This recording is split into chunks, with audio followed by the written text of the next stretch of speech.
Well, hello everybody, and thank you for joining us as always for another episode of the Risking It All podcast. Today we are joined by Martin Lightbowne, the owner of the On Point Consortium, a group of businesses based in finance and accountancy. Martin has spent time in Denmark and the United States, starting out in manufacturing, working for super organisations like Colgate and Shell, and then started on his own, grew his business organically, and has now subsequently, through mergers and acquisitions, acquired a group of over 14 businesses all across the UK and beyond. So thanks for being here, Martin. Excited to hear all about your story. Likewise, thanks for having us. As always, we will ask you to take us back to where it all began for young Martin. So tell us a bit about your childhood, your upbringing, where are you fae, as we say in Glasgow, your family dynamics. Just share as much as you're willing to share, mate. Yeah, so I'm originally from Rochdale, which you would never guess by the accent. Grew up in a reasonable small house. Got two brothers, a sister who were all a pain in my rear end. Mum stayed at home a lot, did lots of little jobs, and Dad basically was a mechanic on the buses. Right, okay. We grew up in Rochdale, if you know that at all. It's like, if you look at the crappiest end of the country, it's the centre of that. Right, okay. You go back there now, and it looks like someone's just dropped a bomb on it. And are your brothers and sisters older or younger? No, I'm the oldest of the four, so Mum and Dad had, between me and my youngest brother, there's literally 3 days under 5 years. Right, okay. So it's fairly quite close, and they all got along. I really didn't get along with them a lot. Right, okay. That's the joys of being the oldest one. That's it. And school, how was school? Were you an academic, or were you a bit of a class clown? No, I was a class swap. I really, really loved learning. Certain things I absolutely hated. I was crap at PE. As you look at it now and go, obviously at that time I was actually lean at that time. But even then at school, I always just say that it gets told I was either the teacher's pet or their worst nightmare. So it's things like I used to play at primary school netball, which everyone goes, oh, that was a girls' sport, and it really was at the time. There was no boys playing netball in the area, but I was really good at putting a ball in a hoop. Crap at running, crap at football. But when it came to putting a ball in the hoop, I could do it. When it came to hitting a bat with a ball, I was really good at it. So I was like, at 10, I was like, no, there needs to be a mixed thing. And in the end, by the time I finished high school, there was both girls and mixed league and boys league at netball, which was really cool. But now I was a class swap, absolutely loved maths, history, science, all that sort of stuff. Right, okay. Was the one going, can we get some homework? And they're like, you're in primary school. And I'm like, yeah, but it was more of an escape from the noise at home. I could lock myself in the bedroom, and I just loved computers at the time. I spent far too much time on computing.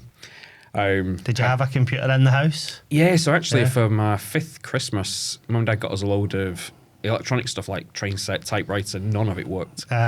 So they sent it all back, and then in the Boxing Day sales, we went and got an Atari 600 XL. The old ones where you've got the cartridge and it's about that big, and you've got the cassette recorder on the side where you have to put something in, then you have to pause while it literally took 3 minutes to load, and if you so much as sneezed, it would crash and you had to start again. You had to take it out. Yeah, that whole thing. Blow and put it back in. And I was really intrigued with programming. So when it first came out, there wasn't a huge amount of games. And Mum and Dad, I was like, I want to learn how to program. So they got me a book of programs, because a lot of the time you had to write your own code for it from a book that told you how to do it, and then you'd save it onto the cassette, and then you'd be able to load up your own game and play your own game.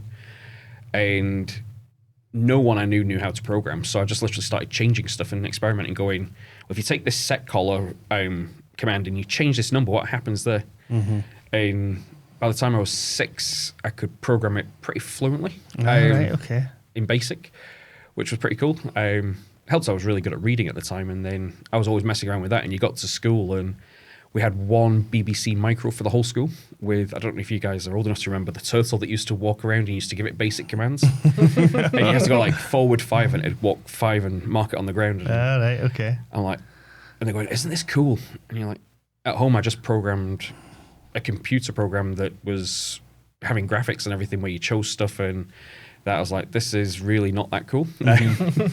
But no, I loved maths, and then went to high school and again, was always really interested apart from PE, which I think was just because the teachers were useless. Aye.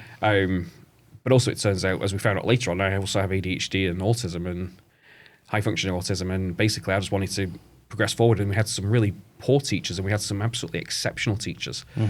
So we had some where I was doing projects at school where I was doing like time dilation of speed as you go with like mass and time as you approach the speed of light, and producing computer programs, then turning around to the science department going, do you want to buy it? And like, this is degree level advanced astrophysics. Why do we want it when we go as high as GCSE and then A-levels? I'm like, well, because it's cool. So do you think that was your first little entrepreneurial trait where you're trying to flog stuff? No, that was when point? I was 8. So we used to have a caravan over in Skegness. Right, okay. And we go over every couple of weekends, and then Mum and Dad got a static caravan because with 4 kids it was cheap to do a static caravan type holiday. And they didn't like all the, because there was 2 caravan parks you could have gone on. One was really quite rough, and one was basically a retirement one that we went on, where there was us and I think there was 2 other caravans out of the 80 with kids. And we had a greenhouse at home, and I was like, well, hold on, there's loads of old people around here. I'm cute. They live in their caravans. Why don't I grow stuff at home and sell it to them? So we ended up going around and basically selling them flowers and then pre-charging them so I could buy the stuff and then growing it in the greenhouse, which worked great until we went on holiday for 2 weeks and my grandparents didn't water them like they promised. And we completely destroyed the whole stock. No. So cash flow management, even back then. Yeah, just intuitively almost. So high school, your love for academia, I guess, continued. It did, yeah. At that point, well. I was always, some people said to me, what do you want to be? And it was either a maths professor at Cambridge, which I'd always wanted to be since I was 5, or I wanted to be a business owner. So Mum and Dad used to joke that even as a kid, when I had like a typewriter and a computer, I'd play at home and I would play Office. So I'd sit there with an in-desk and out-desk and typing stuff up or programming, acting like I was already running a business. And that was my sister was playing with dolls and the stuff. My 2 brothers were smashing stuff up and stuff, and there was me pretending to be a business owner. And then your autism and ADHD, I'm guessing that wasn't diagnosed back then like that. No, it's funny because at that point I was bullied a lot and really socially awkward. And the thing with ADHD is it's constantly misdiagnosed that you're always hyperactive, which I wasn't. What I had is there's a type of ADHD where you get hyperfocus or you can't do anything. So I have the thing where everything gets done right before the deadline, but it gets done at the last minute. But also with that hyperfocus, I can just lose track of time and work on something and get something knocked out in a fraction of the time that anyone else can. So there's things like I know that I used to be able to type, not anymore because the fingers are slowing down a bit now, but when I was at high school, I could type 120, 130 words a minute. And that means you could do projects and get really last minute. Yeah. I used to have this thing where it almost turned into a challenge where you're like, just how close can you leave it to the deadline and still get it done? And that's where I think a lot of the drive for efficiency came from, because I was always like, well, why would I waste time doing it here? So yeah, I got bullied a load, and it was actually funny. That's where I realized that you have to stand up for yourself, because I was always worried about getting in trouble. So people would pick on you and you're just like, oh, you know what, go to hell type stuff. Or that's probably where I first found out my mouth gets me into more trouble than I thought it would. Because like kids would hit you and be like, oh, my sister hits harder than you. And so they hit you again. And you're like, my little brother who's 5 hits harder than you. And, you know, what the hell are you doing? And almost go for the public humiliation of them. And it was only when I really lost my temper once that it all stopped. And that's basically when I took a kid, threw him across 4 rows of desks and laid into him. And it took 5 other kids to drag me off. And the school literally went, we told you to come and tell us when it was going to get out of control. I was like, okay, well, they just snapped. And it's funny, after that, nobody did anything again, because all of a sudden you stand up for yourself. And I was like, well, hold on. You stand up for yourself and you control the situation. So yeah, most of the teachers thought I was awesome. Some of them thought I was a right pain in the ass. Like, I remember maths teacher, I was doing this program, and this is where challenges always came in, because I love problem solving. And my best friend, he was good at coding as well. And we set each other a challenge to actually program and learn how to take this 3D cube and produce a program where you can rotate it on the screen, which is actually harder than you think doing the maths, because you've got to take a 3D object and project it onto a 2D surface, but then you've got to rotate it and keep all the proportions. And I worked out all the maths, and I went to my maths teacher going, could you just check my maths with me before we code this? And he just went, I've not done anything like that since I was doing my masters. I'll take it home this weekend and have a look at it for you. And he did. A guy called Mr. Owens, he was absolutely fantastic. And he came back, he's like, yeah, it all checks out. There was one bit here, I just want to check that you understand what you're doing. And then we went and coded it, and we started off and it was like 4 frames a second. And everyone's like, my God, this is awesome. This was before you had like graphics cards and everything. This was all on a 486 DX266, which was not as that powerful at all. And me and my friend were like, well, actually, we're doing it in BASIC. So we then taught ourselves C# C++ at the time to accelerate it. And this is where I think the ADHD and autism is good in many ways, is I went home that weekend and taught myself assembly. And then programmed the whole thing in assembly that weekend. So when we came in, he was like, I've done it in C++ and we've now got 28 frames a second. I was like, that's fantastic. My C++ does 29, but my assembly does 69. He's like, when did you learn assembly? I was like, this weekend. See, sorry. I was going to say, obviously, like looking back at that, and when did you actually get your diagnosis with ADHD? Because I'm just thinking at this 6 months time. ago. Oh, well, right? there Okay. you go. So at this time, people were probably blown away with how quickly you were learning things, but Yeah. you know, they wouldn't have known that, you know, you had that as well. Well, people look at it and go that loads of people look at ADHD and autism as disabilities. Yeah. And technically, they are classed as a disability. Both my kids have it, and I've always said to them that it gives you challenges, but it also gives you superpowers. Yeah. And the key is to focus on your superpowers. So it's things like my mental arithmetic's always been off the chart. My son, mental arithmetic, his is off the chart. His teacher gets not upset, but she was joking the other day. She went, I'm a maths specialist in terms of primary teaching, and he's far better than me, and it's my speciality. It irks me a bit. See, I was going to say, I think there's this is just what I prescribe to, right? I'm not necessarily saying it's fact, but in my experience, there's typically trade-offs that occur almost. So where you're just really smart, as I would call it, like typically you're maybe then not so good at something else. But 100%. that's a good way of looking at it, is just managing the strength of the hand that you've been dealt rather than worrying one of my too wife's much best about. friends described it fantastically after I'd known him for about 6 months. He turned around one day, he'd absolutely drunk, and just went, you are the dumbest smart person I've ever met. Aye. Like, I talk a lot about how, in my experience, maybe it's just the industry that I worked in for a long time, but the people that are like mega smart, real data people, sometimes they struggle with the social element of being in 100%. those roles, whether it be just basic communication or communicating to large groups of people. But that's the trade-off almost. It's that you can't run the operation without people like that, but equally you also need people that can stand up and front it and are probably better at talking it than they are actually doing it. And I'm probably a prime example of that, to be honest. Like, Yeah, pretty much. It's like, I would much rather be in front of a crowd of 10,000 people than speak in a room, than just be thrown in a room with 10 random people. So that's why I always try and find a way to be the person at the front of the room. So whether it's networking, whether it's an event, I do much better if I can get to the front of the room, because I can talk to people from the front of the room without any issues whatsoever, and then they come to me.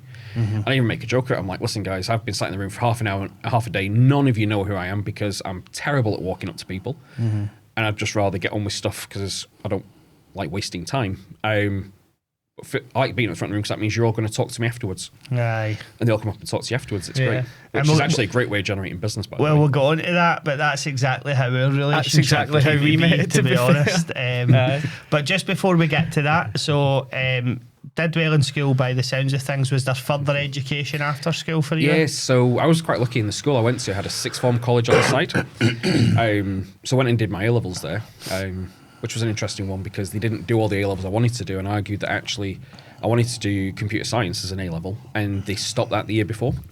And I was like, well, the year before is still doing it. If I can catch up to them and take over them, can I sit the exam? And they were like, no. And then the mocks came round, and that class all failed the mocks, and they went, if you can pass the mock, we'll consider it. So I passed the mock, got an A in it, and they went, okay, if you can get the coursework done that's taken 18 months done by 3 weeks' time, you can do it. So knocks out the coursework, which was really cool. But really struggled with things like general studies. It's funny because I was really good with dates. I was really good with historical stuff, with politics, all that sort of stuff. And then they're like, let's talk about art. Well, even to today, I don't get art at all. I'm like, Aye. What? It's a banana. It's taped to a wall. Why is it worth any money? Or it's someone throwing a paint across the thing. Why is that worth any money? And I never got that bit, so I struggle with. I struggle with that stuff as well, to be honest, mate. Like, I just look at a piece of art and go, all right, cool. Yeah. Like, I think it's. I could do that, or my 6-year-old could do that. Like, I think it's a hard one because you're having. I always say people like it's rare somebody has a creative and an analytical mind at the same time.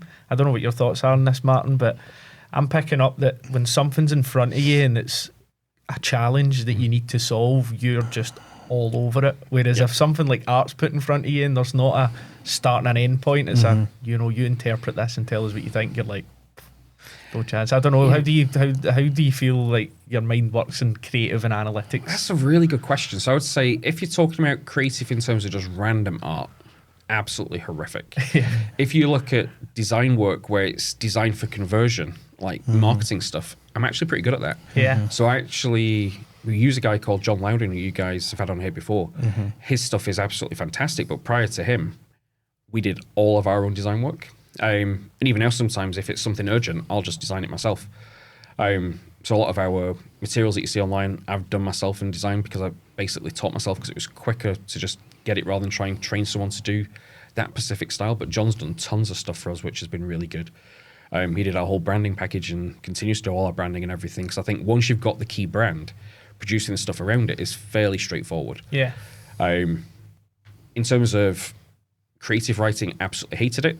Ironically, as we get on to like journeys through business, I've wrote copy for online that's sold over $15-20 million online because I can write really good copy, but write a story, I can't do it. And I think this is where part of the autism and that comes in, because it's like, this is a purpose that I'm really good at. It's sales. I'm really good at sales. I can do it. Creative writing, it just goes, no, I don't do creative writing, and therefore I can't do it. Yeah. And I think that kind of ties in with the question a little bit. So that when you're creative, copywriting, design, you're already thinking about the analysis of that in regards to the conversion. So you're all over that one. Whereas if it's, I'm going to write you a story and just tell me what you think, and it's Exactly. I get that, totally get that. so college it was then. How long were you at that college for? Well, it was for 2 years. And 2 years. The interesting thing there was I was always intending to go to Cambridge for maths. And I sat down with a career advisor, and he said, what do you want to do with life? And I was like, well, I've always said I wanted to be a maths professor at Cambridge, but I actually think that I'm going to find that really boring. I was like, there's not enough money in it. It's not going to succeed enough. And I firmly believe that in that space, if you're not going to be the best in the world, what's the point? There's too many academics who are mediocre. And I was like, so what I actually want to do is I want to run a large, massive business. And they went, well, if you want to do that, you need to do engineering. At university, I was like, okay, well, I've done, because my A-levels were basically maths, further pure maths, mechanical maths, statistical maths, discrete maths, and then physics, computer science, and general studies. So it was very much geared towards engineering without realizing it. And I was like, really? I need to go and do engineering? Well, okay, I'll go and do that, which literally I had my UCAS form filled out for mathematics and then changed it, submitted it, and went home and told my parents. And they were like, you've been going to university for maths since you were 5. We filled out your form and why have you changed it to mechanical engineering? And I told them this, and they went, you're off your head. And I was like, well, actually, maybe not, because there was a program called Year in Industry that allowed you to take a gap year, but what they did is they put you in industry for a year before you go into university. Ah, right, okay. And Dad was really worried at the time. He's like, if you do that, you're never going to go back to university, and you're going to end up with no degree. You're capable of doing it. It's going to open doors for you, and you're never going to go back. And I was like, no, well, I want to do it. I'm doing it. And yeah, so I went to the interview, and they went, well, where do you want to work? I was like, well, I want somewhere that's going to sponsor me through university. And they went, not many companies do that. I was like, that's fine. I want to work for a big company that's going to do that. So ended up getting an interview at Shell and with Colgate, got both, and decided to go with Colgate because it was closer. And that was ironically working as a continuous improvement coordinator.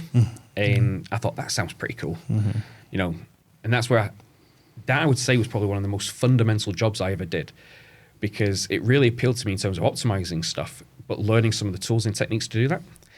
So went and worked at Colgate for a year. And I Colgate as in Colgate toothpaste? Toothpaste, body wash, right, okay. toothpaste, deodorant, and mouthwash. Right, okay. And that's where I learned so much there in non-conventional ways, because I've always had this mindset that you don't work for an employer. What you're doing is you're getting paid to learn what they know better than you. So this was my first proper job. I mean, I'd worked at Morrison's and stuff before and that sort of things, and got there and they went, okay, first day there, they went, what do you want your year to look like? It was a guy called John Nichols in HR, and he was really advocating, youth employment and that sort of stuff. He's like, what is it you want to have happen at the end of the year? What does that year in success look like? And I said, really simple. At the end of it, you sponsor me through university. And he's like, Colgate don't sponsor people through university. And I said, can I make a correction there? Colgate don't sponsor anyone yet. I was like, my job over this year is to make me so valuable that you can't afford to let me go without sponsoring me through university. And I remember my boss chuckled and went, we would love that to be the outcome. So got involved with this stuff. Really interesting suddenly going into these production lines, because my boss and the other two people in the department all went on this jolly for this course. So they went down, hotel, nice meals and everything, came back and they went, okay, we're going to train you how to run the course now, and you're doing it. So I saw them do it once for everyone, and then I was suddenly the facilitator for it. And I always remember there's a guy called Dickie, and I stood up at the front, he turned around, he's like, you're a fucking 18-year-old twat. What do you think you're doing up here telling us how to run this business, how to operate these things? And I was like, what the hell have I let myself in for here? That sounds like classic private sector. It's like, right, you've done it once now, get on with it. Like, and he was there, and he's like, he was like, what was he, mid-40s? He'd been on the lines all his life, and he get his point. I just remember going back I'm here to simply help you with the tools and argue your point to management when they won't listen. He's like, that's quite a good answer. Yeah. That's like they're going, where the hell did that come from?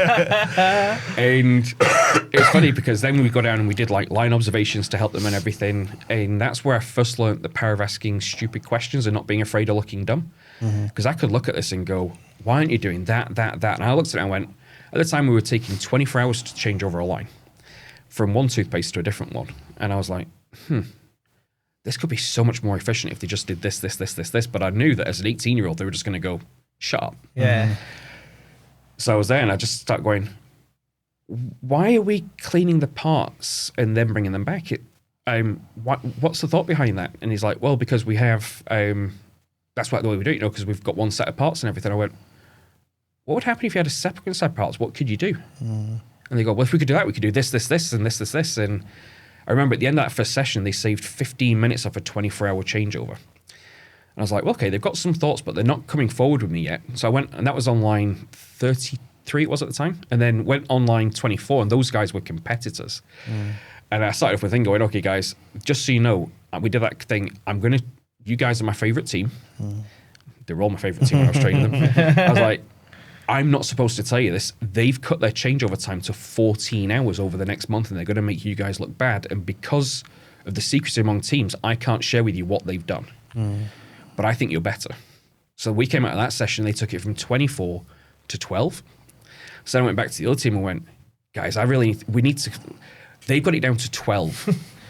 Here's a few things that they're doing, but what can we do? Because I want you guys to win. And at the end of it, by the end of 9 months, we were down to 16 minutes to change over the line. Wow. Which was really cool. It was just that thing about don't be afraid to look dumb to get the outcome. Yeah. And it was funny because I remember the production manager, I walked in one day and I was like, Dave, I need you to spend $5,000 on something. There's no budget for it, but I can give you the money back in 2 weeks before the end of your budget in the efficiencies, and you'll get it all the way through. And he turned around to me, he's like, why are you asking me this? I was like, because the engineering guys are telling me there's no budget left until the next of the budget. And I'm telling you, I can get you the money back in efficiency savings and cost savings in that period. He's like, has no one ever told you it's easier to ask for forgiveness than permission? He's like, I cannot tell you to go spend money I don't have. He's like, but if you just spent the damn thing, I'd be able to pat you on the back right now and take you out for a steak. Instead, no, you can't spend the money. And if you do now, I've got to fire you. I was like, interesting. That is a very interesting conversation. I was like, that is a very dangerous conversation to have with an 18-year-old who's pretty literal and pretty ambitious. Yeah, it's such an interesting story, Martin, because obviously you were a continuous improvement coordinator. And in my past life, I was a process improvement consultant, and my style was very similar to you, where it was, just tell me what you're doing. Okay, what about this? What about that? And do you think in that job you've probably learned about building trust before delivering the message, and Pretty and much. rapport and stuff like that, how important it is. I was saying, well, the other thing is, and this probably isn't the good news, is I learned how to manipulate people. Yeah. And that was not a great thing at the time. I was like, actually, I could get people to do whatever I want. Aye. And then I was like, well, actually, to quote Spider-Man, with great power comes great responsibility. And I was like, but that was the start of me realizing I might be really good at sales. Yeah. I think what I also heard was like, and I faced into this a lot in my early career. I started managing people at 22 and didn't have a clue. It was like the classic, you were in the team on the Friday and on the Monday you were managing the team, and they had 20, 30 years service. And I learned quite quickly that if you tell people like that what to do, they're like, who the fuck are you? Yeah. Like, don't tell me you've been in the doors 10 minutes. Exactly. So whether you want to do it or not, the stick doesn't work. So you're in that carrot mode. I think it's all about say what you say you're going to do and then do it. So further in that story is they got involved with supply chain optimization, everything, just by going, can I start playing with this? And then going, well, why not? At that point, they were like, if you want to try and fix something, just fix it, because you seem to be pretty good at fixing stuff. So we optimized the production lines, and then I was bored. I was like, I want a line to manage myself. And they went, you're 19, all the team leaders are 30 and above. You've not even gone to uni yet. Why don't you just settle down? I was like, well, give me the dog line. No one likes mouthwash. I'll work with mouthwash. I was like, I'll even work with the team manager. Don't make me the team manager if you don't want to. I was like, but give me the line to play with. And they went, fine. Just shut up, get out of our way, basically. And went online, and they were really upset because no one was investing in them. There was really simple fixes to do. So I just started pulling in favours and getting them bits of investment. And I'll always remember that we improved the performance of the line a little bit, about 5%. And then there's one day where we were on track for a shift record, and the paletter broke. And the guys were all really pissed off, and they're like, we've worked really hard. We're on track for the record. I was like, run it. I'll stack them. And I remember the production manager coming over and giving me an absolute bollocking, because I was part of the support team, part of the management thing. You do not get on the line. I was like, these guys are on track for a record. You go home. It's 7 o'clock. I finished 2 hours ago. I'm here free of charge right now. I'm your automatic roboter, and we beat the shift record. And it's funny, after that team would do anything for me. And everyone else was going, you should never have done that. I was like, yeah, I should. Apart from anything else, I wanted to beat the record so I could say, this is why I wanted you to give me the line. We beat the record. But the team turned around and they're like, no one's ever done that, and just jumped on. I was like, we're a team. And it's management 101 as well. You learn it in time, I guess, but you should never be asking your team to do something that you wouldn't do yourself. Exactly. You ideally don't want to be rolling your sleeves up and doing it yourself every day, but if you need to step in every now and then to do it, then you should be willing and be competent enough to do that. All right, so did your career in manufacturing last a long time then? Well, it was interesting. So they actually offered to sponsor me after 3 months. Right, okay. Which was really cool. So we got it through, and So then at the end of the year, I was like, well, hold on. I know now how valuable I am at this point. I'm going to ask for more. So I was like, you're going to sponsor me through uni, that's great, but I want a job.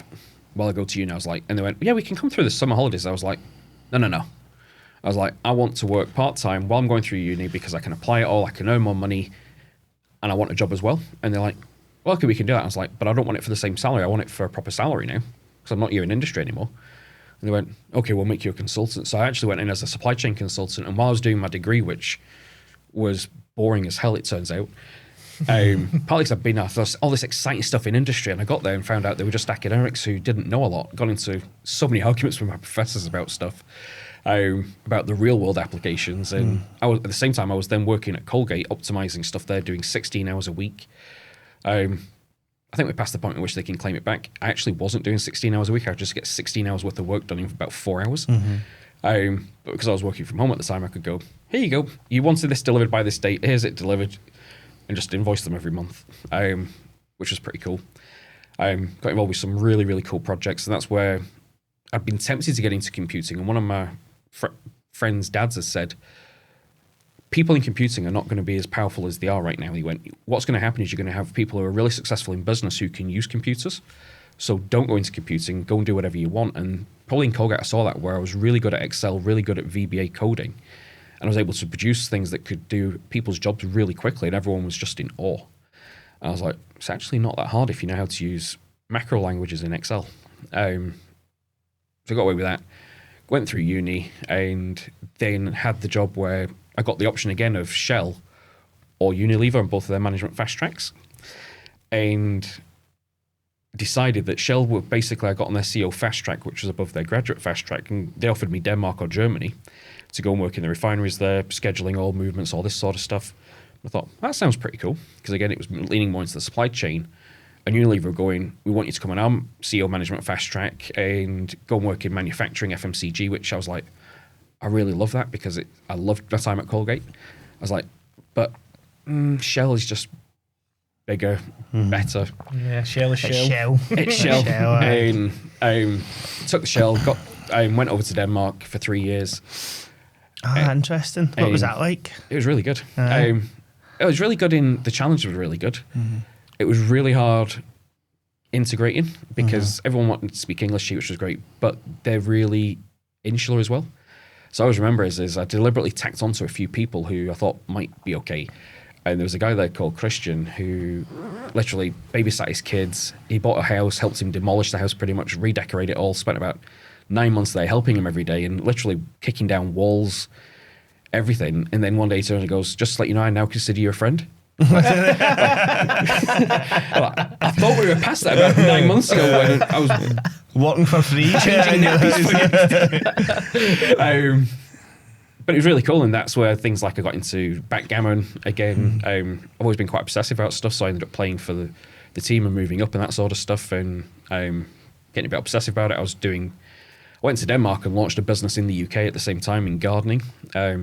in gardening, right? Okay. You need to explain how that segue happened. Well, when we was at Colgate, there was a guy there who was in planning, and I had an idea that he had some of the supply chain stuff that I didn't have.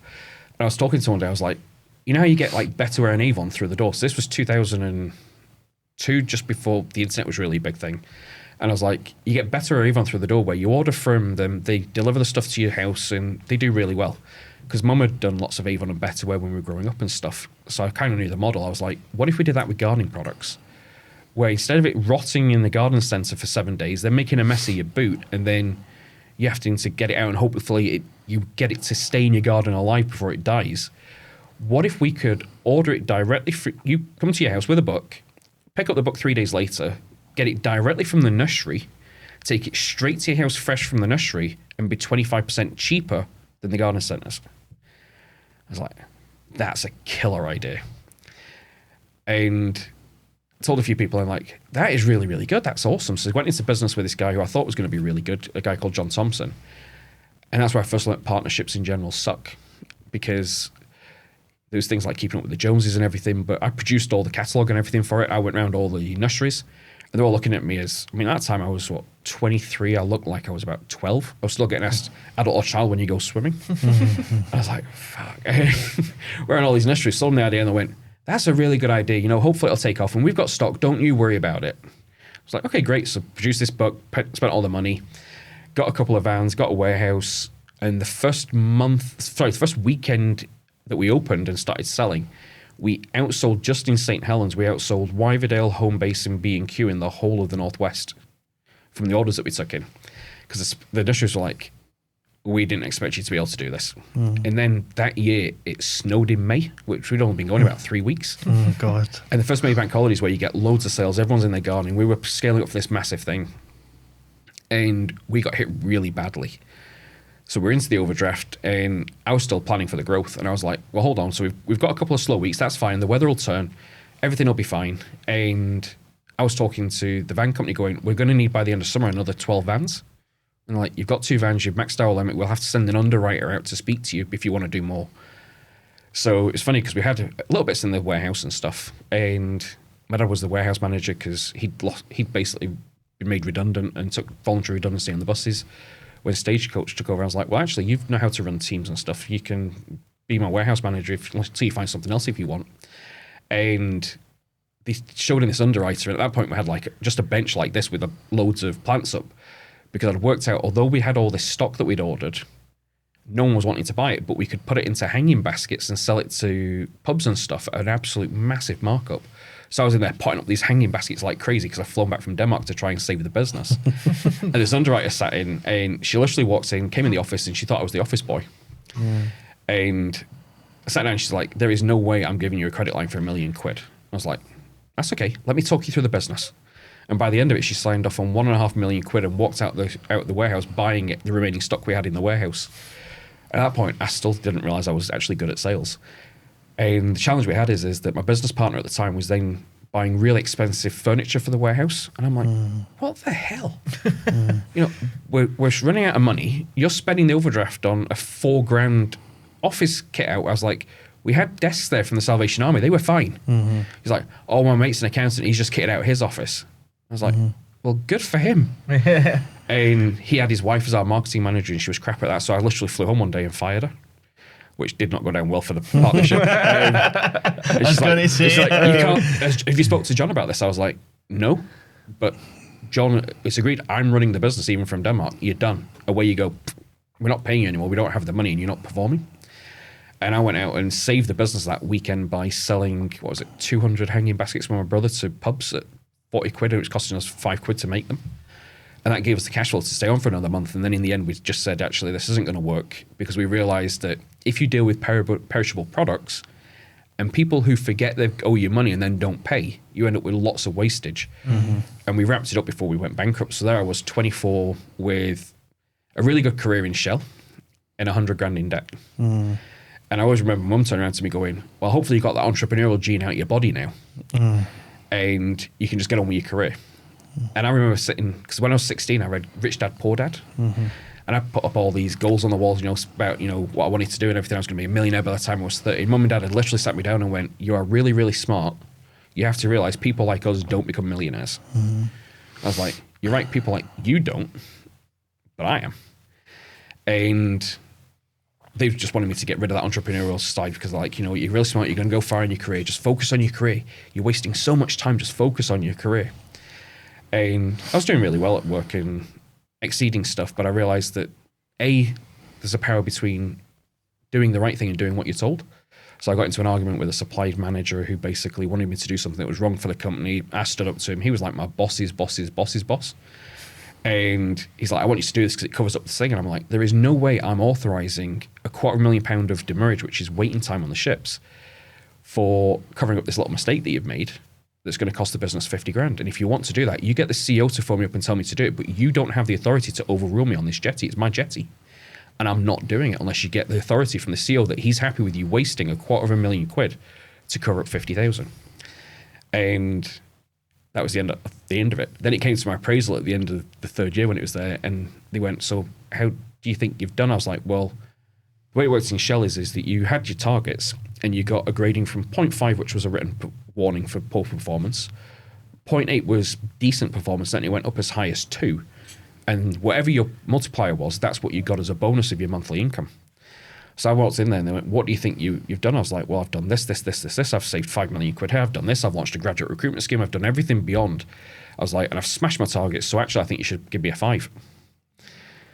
Don't ask, don't get. And I just remember my boss going there and going, I can't. He's like, I disagree with this. He's like, the refinery manager disagrees with this. The supply chain manager disagrees with this, but you're pissed off the wrong person. You've got a 0.6. He is adamant you're not getting higher. And I just remember saying, at that time, I'd already got involved with sales and stuff that we can get back to. I was like, that's fine, I quit. And he's like, don't do that. I was like, no. I was like, that's fine, I quit. I'd already been annoyed a little bit because I'd already had a conversation with my mentor in Shell at the time, and that's where I saw DEI, diversity and inclusiveness, gone wrong.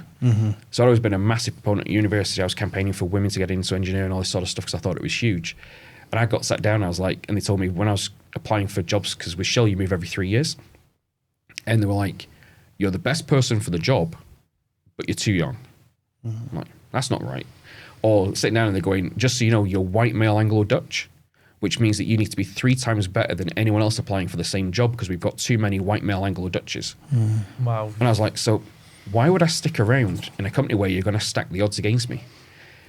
And it's mental that they were so forthcoming with that information. Yeah. Well, this was off the record checks from I mentors so. and stuff, and I was like, why would I possibly stick around here? And what year was that, Martin, roughly? 2005. So you can imagine 2005 compared to 2025, considering the way they work. I'm guessing it's going to be a hell of a lot worse now. Pretty much, and it was funny because with having this £100,000 debt, what happened is I was like, I'm not making enough money to pay this off and do what I want to do. So I got involved at that point with network marketing. I've been showed this thing about, selling telephones and stuff and talk to your friends and family, and I absolutely sucked at it. So I paid for a course about how to sell online, how to sell over the phone. And that cost me, $2,000. It was in the States. Everything was live on the phone. It was teleconferences because webinars didn't exist. And I ended up getting some recordings and stuff. I was like, I'm not paying to money. I'm not going to be awake at 2 o'clock at the night listening to you guys. Turned out that was absolute fake because I got absolutely in love with it. And ended up most days staying until 5 a.m. and then going to work at 8. But that's where I realized that tenacity will get you through a lot of stuff. So I knew I had to get good at sales. It's what I'd let the direct gardens down and failed because I wasn't good enough at sales. I wasn't good enough at marketing. We didn't have the right people around us. But at that time, I was like terrified of the phone. So I was cold calling people, generating leads online. This was all while working a full-time job at Shell. And for the first 3 weeks, every time someone answered the phone, I threw up into a bucket. And my friends were going, what are you doing? I was like, I just need to get past the nerves and it'll be fine. And then got past the nerves and literally at that point then had 4,500 calls, 70 closing attempts before I got my first sale. And I literally phoned up the guy at the company going, okay, what's the record? And he's like, calm your jets, you've sold one. Because they basically said, rather than you sell these telephones that make you 20 quid, why don't you sell our stuff? We give you 50%, so you're making like $1,500 a sale. You have to generate your own leads and everything. He's like, and then once you get good at sales, you can apply that to anything.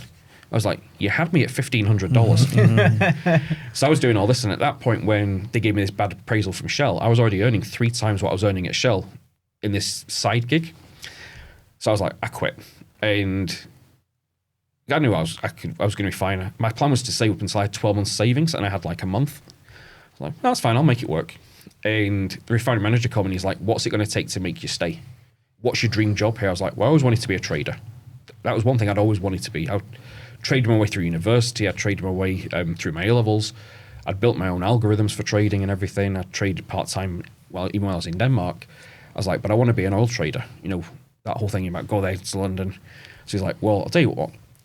We'll put you in for the assessment centre for Stasco. Really few people get in there because Stasco's the Shell trading arm. And he goes to the assessment centre and he's like, and if you get it, I'll get you the job. I was like, fair enough. I was like, if you can get me the job as a trader, I might stay because those guys got paid insane money. Their bonuses were like their annual salary again, but they were set so low you earned them after 3 months. So I went and did the assessment centre, and it was really, really interesting is that all the activities were good, that if you did the right thing, you got the wrong outcome. It's like they were playing games with trading and stuff, and it was deliberately good that I cut on pretty quick what was happening. And you had to leave the team. I was like, guys, we're going to do this. Just stay with me. It's going to work out. And it didn't. We lost more money on that game than anyone apparently in the history of the assessment centre. Because I was like, we're not changing strategy. The strategy works. It's the market conditions. And that's what they were testing, is whether you jump around. And at the end of that, I remember they sat down with 3 people you're interviewing and they go, so there's 80 people in the assessment centre. We're only taking on 3. Why should we hire you? And you give the usual thing, I do this, I do this, I do this, I do this. And they literally turned around and they went, yeah, that's what everyone else says here. You're just wasting our time. I think this interview's over. And at that point, I had absolutely nothing to lose. And I was pretty ticked off that they'd wasted this weekend because I knew what they'd been doing. I knew the games. And I hit back and I just went, if you 3 have watched me for the last 3 days and you can't see why you should be giving me an offer right now, then maybe what you need to do is go to the bathroom, look in the mirror and fire the person you see. Because I've got this experience I don't have. I have this experience those guys don't have. I have this that can create more money. I am your ideal candidate and you can't see it. Otherwise, you won't be asking that question. And they'll just sat back and smiled and went, that's the fire we're looking for in whoever we hire. I was like, son of a bitch. So I went back to Denmark at the time. And then they phoned us up and they went, you've got the job and it's the same salary you're on right now. I was like, screw that, I quit. And they're like, what do you mean you quit? I was like, it's not worth it. And they came back and they went, okay, we'll double your salary. I was like, nah, I quit. And I didn't tell my parents that any of this because I knew they would go absolutely nuts. I was 26 at the time. And then they came back in and we'll triple your salary. I was like, oh, you bastards. Went away, spent the weekend, went in and spoke to the refinery manager on Monday and just went, listen, I've thought about it all weekend. I'm really sorry I quit. And he looked at me, he's like, you'd be on more money than me. I was like, I know, but that's all I could make. I was like, you're flying around all over the place. I was like, I thought about it at the weekend, and if I go so far and I become the CEO of Shell, At that time, he was on like 1.5 million with a 1.5 million bonus. I was like, my income is capped at 3 million a year. I'm like, if I go and do my own business, I'm the master of my own universe. I can create whatever I want. And he looks at me and he went, you're deadly serious, aren't you? I was like, yeah. So I ended up leaving there, flew to the States, which at that time I was dating my wife and stuff. And she's like, you go into the States? I was like, it's fine. I'll come back every 90 days because the visa company's going to kick me out. I was like, and we'll fly you over halfway. It'll be fine. So I went over there, stayed with my mentor, set up sales over there. At that point, I was now doing... Do you remember what I said about I was going to be the best and like, calm down, you've only made one sale? Well, within a year, I was the top selling salesperson. I was working at Shell at the time, not Colgate. Because what I did was I followed the sun. So they always said that 6 until 8 in any time zone is the best time to speak to people at home. And I was like, well, everyone else is generating leads in the US and work in the US. Why wouldn't I just do the rest of the English-speaking world and the US? So I did this thing where basically I would follow the sun around the globe and just dial in that 6 to 8 hour time zone in that time zone. Cool. And this is the selling the sort of telecommunications? No, this stuff? was selling the course to teach people how to sell. Got you. And you're generating leads and all that sort of stuff. Yeah. Pretty much as an affiliate. And at that point, when we ended up selling, the biggest we ever had was, it was really interesting. So we were selling 12, 13 a month. And there's a guy called Craig Ward, who was my biggest competitor as such. We were really good friends. And he was selling about 11. And the guys who were running it turned around to us and went, you guys are selling more than anyone has ever sold here. And we think you can do more. I'm like, we're working our asses off. And they went, well, we're going to do a competition from next month. Whoever sells more than 21 that month gets 5% of the turnover as a company that month as a bonus. Well, I was like, game on. So the next month, we sold 28. Bear in mind, the record was only been 8 before, and we were already breaking the record at 11 to 12. We sold 28, and Craig sold 24. So we had to split it. I was absolutely raging. And then it got into this contest where they basically said, we think you can do 30. So it carried on going, and they said, okay, what we're going to do is we're going to change it to profit because we didn't realize we'd be giving away so much money. And then they changed it to the person with the highest was going to get it all. So in the end, by the time we tapped out, Craig was doing 48 a month. I was doing 55 a month, and everyone else was sitting at 8 going, what the hell are you guys doing? What you're doing? And was it at this point, Martin, where you finally realised, I'm quite good at sales? Did it take you quite a while to the penny to drop there? Well, it did, but I don't think I was naturally good at sales. I was just relentless. Yeah. So when I was in Denmark and I was playing backgammon, is my best friend at the time, Christian, we used to drive 30 minutes to go to Colling to play because they were a better team. And I said to him, well, he was as tight as they get out. I was like, well, I'll drive in my car that we got. I'll pay for all the fuel. You don't have to give me anything for the fuel or anything. I'll buy you drinks for the night. But what you've got to do is you've got to be a prospect for me the whole time. And I'm going to close you while I'm driving so I can't give it my full attention. And no matter what I say, you're not to say yes and close. And we got it to the point where I was driving and just on pure nature closing him. And you get to the point going, I can't say no. I'm like... That's when it was, and it was basically relentless practice. Right. And I'd run loads of role-playing classes for other people, teaching them how to do it within the company, because that made me better. Yeah. I'd work at things and I was relentless. I'd phone up people and go, I'd keep getting hit with this objection. How would you handle it? And then I'd role-play it and I'd change it all. And then what the big change for us is I changed the presentation of the company because we started holding them. And they were very much at that time, like infomercials. Right. And I was like, what if we changed it to consultative selling, where instead of just selling you, we try and show you what to do, but not how to do it. Right. So we tell you what to do, and then tell you can go and learn this yourself. You can spend 50 grand like I have, or we have this course that's going to show you and walk you through it, and here's how it worked. And that conversion quadrupled. Yeah. We were the first ones ever to do consultative selling. Now everyone does consultative selling with all the webinars and everything, but we were the first ones to pioneer it at the time when Ryan Dice and Russell Brunson were just starting out. And it's funny because we were launching other products in the company to sell to my database because I had my own database, and they kept going, well, actually, if we launch a similar product, you can no longer sell it. And they did that 3 or 4 times, and I was like, screw this, I'm setting up on my own. So we then set up on our own, which was my first proper business that I owned.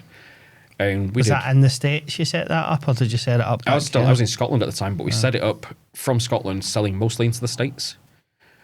Quick question on that, yeah. So obviously Rochdale, Manchester, Yep. America, Denmark, Denmark, first, yeah. America, right?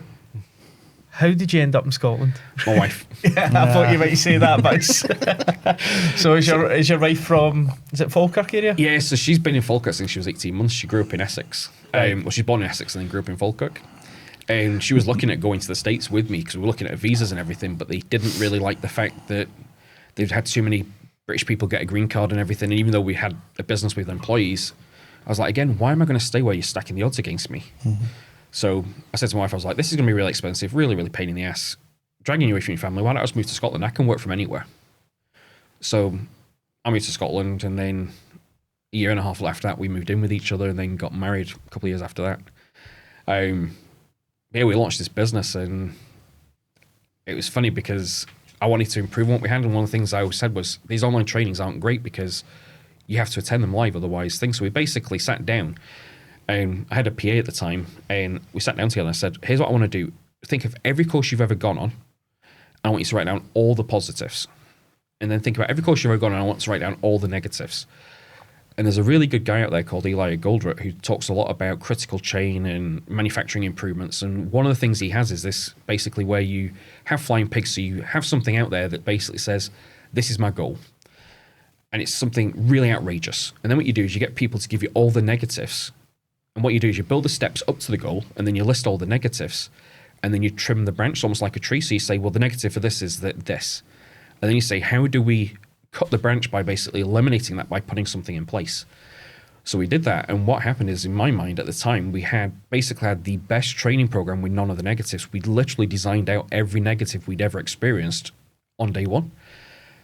And then I was like, hold on, I've told them I'm not working with them anymore. I'm still was making all this money. I'm now making no money. I've now got to produce the course. So we started selling the course as I'm frantically making it. And what we'd say to people is when we're selling them, I'm like, okay, so there's two options we've got here. One is I can ship you out the current course, or we're producing the new course. It'll be ready in 3 weeks. It's updated with everything. If you want to pre-order that one and pay for it, we'll give you a $300 discount.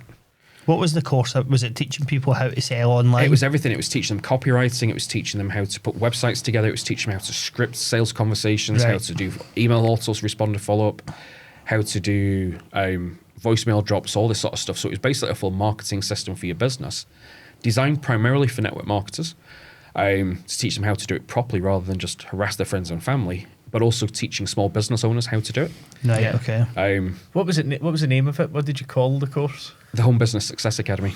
Yeah, nice one. And the one you were affiliate for before, what was that called? The Dream Team. Dream Team.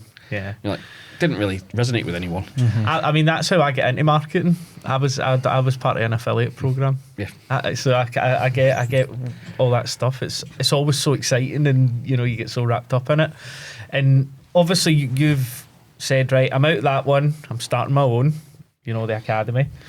How did the first steps into that proper business go? Crazy fast. So this is where I realized that you need someone who's good on fulfillment and operations, because I underestimated just how good I would be at selling my own stuff. So within 45 days, we still hadn't recorded because we were typing up everything, because we were producing manuals for it and everything. I'd sold 68, I think it was 68, somewhere between 68 and 70 copies of this stuff already, and we didn't even have a course. What were you selling it for? Between 2,000 and 5,000. Right, okay. And I was there going, we really should start shipping this stuff. So we called it all, literally hammered it out. This is where the ADHD came in. And then I'd moved in with my wife at the time into a 2-bedroom flat. And I had one room as an office, and quickly realized that, as a joke with her, I'd moved in there 3 months. I was like, we need to buy a house because this isn't big enough for you, me, and the business. Because I was having CD printers going, printing stuff, because fulfillment houses were so expensive and they all wanted you to pay up front and we had no money. And I was like, okay, so we bought the CD printers, we were printing them, we were getting the binders printed and everything. And then we ended up having to take it to my mother-in-law's dining room, because she had a massive house. And there was 5 of us packing this stuff to get it all done, to get it out, because I was freaking out about it all. FedEx at the time were going, what the hell are you selling? And then we carried on selling, and I partnered with a business partner of mine who was also from Dream Team. He was slightly better at traffic than I was, but he was good at sales, and I was really good at traffic as well. I was better at the optimization and the efficiencies of it, and optimizing conversions and automating some of it, but I was the best of us in selling. And after about a year, I remember saying to him, listen, we're both doing the same thing. We're basically just selling the same product and both keeping our own money. I was like, but this is stupid because your conversion on your leads is nowhere near as high as my conversion is when I sell to them, but your cost per lead is cheaper and your profit per lead is better. I was like, so you need to take you're earning about $4,000 a month right now. I'm earning about 16. Why don't we just agree that I only need 12? So what I'll do is I'll pay you 4 and I'll guarantee your 4 for you to just focus on the business. Let me do the selling. And what we'll agree is the first 12 that I make is mine, and then anything above that we split 50-50. So we agreed with that. And then turns out he actually couldn't run the business very well. He was really good at the marketing. When it came to operations, he was just useless at it.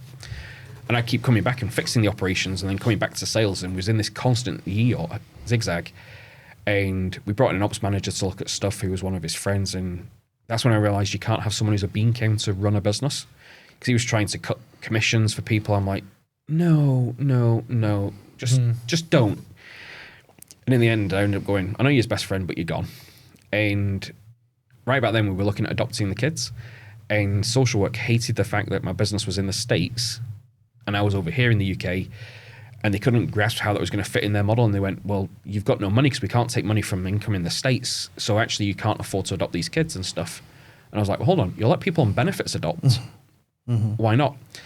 And at the time, me and my business partner were diverging from each other, and he basically had 6 kids at that time. We'd had this vision of growing to like $100 million a year business. And I was like, well, if I want to do that and you now want to stay stagnant, the worst thing for this business is 2 people at opposite ends. I was like, so why don't I sell you the business? It's like, you get what you want. The business is doing the levels of income you want to do, and I'll go on and do something else after I get past this adoption stuff. So we agreed to that, so parted ways. That then put a tick in the box for adoption, but now I needed a job because they didn't want me being self-employed. And I was like, okay, so I applied for some sales directors jobs, and they all looked at me when I went in for the interview. They were like, something doesn't fit here. Why are you applying for a job? You're clearly... They could tell I wasn't really there. I was just trying to get a tick in a box. And I couldn't get past it because they were like, you're either too young or you're too good. Mm-hmm. What the hell is going on? So I was like, I need a job, and I need a job quick here because I've never been unemployed. And I think I was 4 days applying for these jobs and getting interviews. And I was like, no, I need a quick solution here. Because I was still selling some other products and stuff for people on an affiliate basis. And I was like, so we still had money coming in. I was like, so I applied for a job in one of Scottish Power's outsourced call centers. And I was like, I want to know how a call center works. Because I might need a call center in the future. So if I'm going to have to take a job, what is the skill I want to learn? I want to learn how call centers work. So I went and worked in there, and I just had to go in and just be as arrogant as hell, in all honesty. Because I was like, if I go in and show them my CV, they're going to freak out and just kick me out. And I went in and I was like, fed up of business, fed up of all the stress. I just want something where I can sit down, make a shit ton of money, and just sell. And they went, well, what do you need to make? I was like, 60 grand. And they're like, no one earns 60 grand in here. I was like, well, what's your best salesperson? And they went, Martin Moore over there on the top table. I was like, what did he make? He went, 48. I was like, well, if you make 48, I guarantee you I'm going to make 60. And they're like, no, you need to be on the top table for that. No one gets on the top table because it takes 6 months to get on the top table. And I was like, I'll tell you what, I'll be on that top table by the end of the first month. And here's the deal. I know I'll outperform anyone in here within 30 days. Take me on. I don't care if I have to work for free to prove it. And if I'm not, fire me. In fact, I'll quit. And they went, you're arrogant. I'll give you that. And I always said is that there's a difference between arrogance and confidence. Because my wife used to say I was arrogant at the time. And I was like, and looking back, I possibly was at times. That was the autism. But I was like, arrogance is thinking you're the best. Confidence is knowing you're the best. And when it came to sales at the time, in terms of telesales, I knew there was no one else better in the world, in my opinion. And I still think that was the case, good at ethical phone sales, because I would turn sales away. And I would just say that the difference between a professional salesperson and an amateur is the professional will turn you away if they don't think it's right for you. And I had a few people swearing at me, threatening legal action for refusing to let them buy our course because I didn't believe it was the right thing for them. And I was like, I knew I was the best at the time. I was like, put me on, we'll do it. And started there, first day, did really well on inbound. They're like, no one does this well on inbound. And then went on outbound sales. They had a really lame script. I changed their scripts after about 30 minutes and racked up a couple of sales by the end of the day. And they're like, no one makes a sale on outbound on the first day. I was like, well, they do. They just don't know what they're doing. I do. I've sold stuff before. I've sold at that point, over $30 million over the phone. I'm like, selling gas and electricity is not hard. Particularly if you've got a product where you're helping people. And that was where I struggled a bit for a little time, because they had a bit where they had really bad customer service. their products were more expensive, and I refused to sell those products. I was like, I'm not selling them. I'll do different ways of getting it. I'll go on different data sets, and they couldn't understand why their top salesperson at the time was willing to go on poorer data sets because I could fix people's problems, because it was people where this solution would still help them rather than go on their win back and try and trick them. And they were like, we don't understand how no one else, you're the only person to ever have a green compliance record. Because I never had a bad call. I was like, because I'm the only one willing to ethically sell. Mm. Do you think that's I mean, I'm asking you, Brian, as well, but I had experience in call centres, not as much as Brian and yourself, but do you think that's a problem, unethical selling? 100%. Yeah, I'd imagine it's quite widespread, eh? They use tricks and stuff, and they go, use this trick and you'll get more, because they'd go like, are you on, how do you pay for your gas and electricity? Do you get it quarterly? Do you get it monthly? Or do you just pay by direct debit? A standard charge on direct debit. People go, I'll just pay by direct debit. They go, so it's the standard charge on direct debit. Okay, I'll do the comparison there, knowing that we're going to show you hundreds of pounds worth of saving, knowing that you were with a company where you were getting a better deal. And that's why they wouldn't do it that way. Whereas I would actually find out your tariff and then explain that actually you're with a startup here, there is this risk. This is what can happen if they go bust. You've got us here. We are a bit more expensive, but you've got this security and everything. We were the ones in charge of the grid in the area, which is always good if you're a supplier and the thing. And you win them back based upon facts. And that's the whole thing, that you basically get them excited by the facts, and then you give them a cuddle and make them feel good about it. And yeah, it was just rife. And they were going, well, technically it's a green call because they've told you, they confirmed they're on the standard tariff. I'm like, you tricked them into saying it's a standard tariff. Right. I've encountered unethical selling on a mass scale at, I don't want to end up in legal action, so we'll say a large energy utility provider that I might have spent some time at. Yeah. And they had literally hundreds of outbound sales advisors, and they used to put this particular data file on for 3 minutes a week, right? Yep. And essentially what happened was these were all customers who at the point of them buying boiler protection, they had a fault. So they paid a higher premium for the first year to cover the initial fault. So what would happen is at their renewal date, all of these hundreds of people would call those individuals and say, we've got great news for you. Your price is staying the same, and we're going to cover all of the plumbing, the drainage and the electrics in your home. What customer's going to say no to that? Oh, that's brilliant, thank you for that. But what they weren't telling them is that if you didn't buy that plumbing, drainage and electrical cover, it would actually drop substantially by like 50%. So surprise, surprise, the conversion was like 90+%. Everybody's happy, they're selling. But it's not until like 5 years after the fact, you're like, that was unethical selling on a mass scale. Like, but that was driven by the business. That wasn't even, that's what I was that saying, wasn't even this individuals. was driven by the call centre I was in, because when Scottish Power actually found out when they did an audit on it all, they shut it down. But it is, and I think the thing is people think they have to trick people rather than change the message. So I always remember when I was working there was a data set came in called change of tenancy, which is for people who are moving properties. And everyone's giving a call going, I believe you moved property, can we get you set back up with Scottish Power and everything? And their conversion was like 0.5% an hour. Which basically means every 2 hours you sold the service, so you get a dual fuel every 4 hours. Mine was like 6 an hour, and all I was doing is I just changed the message and said, "You let us know you're moving house. It's just to set us up, get you set up in your new house with Scottish Power." I wasn't asking the question, and then you go, "Yeah, that's great. We really like you guys." Boom, straight into a quote and get it all set up. And it was literally the limiting factor was how fast could I get through the compliance script. Yeah. And that whole thing about getting the right message and communicating it is, if you're good enough at what you do and you position it properly, you don't need to unethically sell. And it comes back and bites you in the ass. What we're learning for you, I guess, is so much, especially, I guess, when you're selling to professionals that really understand how business works, is positioning is everything. It is. It's so important. And actually, when I think back to the mastermind where we met you in January, we were kind of on the fence about, do we join this, do we know? And then when you took to the stage and did your bit and spoke about the positioning and how you position deals, like, we couldn't get the card out quick enough, honestly.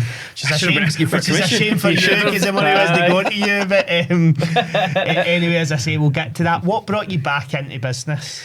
Well, it's funny because what happened is that that call centre was mismanaging, so they kept wanting me to be a manager for the call centre, and I was like, well, you're going to have to change your comp plan because I'm earning 60 and you want me to go and be a manager earning 28. And they went, oh, it's the security. I was like, I've never worked for a wage in my life. I will take commission only any day of the week and twice on Sunday. I'm like, you pay me on performance? I was like, I don't care, but I need to earn at least that. Otherwise, financially, we're done. And they couldn't understand it because everyone wanted off the phones. And I was like, I love the phone. And I remember because I was working there I'd come in at 8 o'clock in the morning and work early, finish at 9 o'clock at night to get extra money coming in. And they were like, no one can sit on the phone for this long. They thought I was an undercover boss at first. It was actually funny. And I was like, I'm here to make money. And the bonus was rigged that once you cross the bonus, you made lots of money on the bonus, but it was set so that most people wouldn't hit the bonus until Friday, so they come in at the weekend. Well, I hit it by Tuesday and just hammered fuck out of it. And then the day that the adoption order came through for the kids, I quit.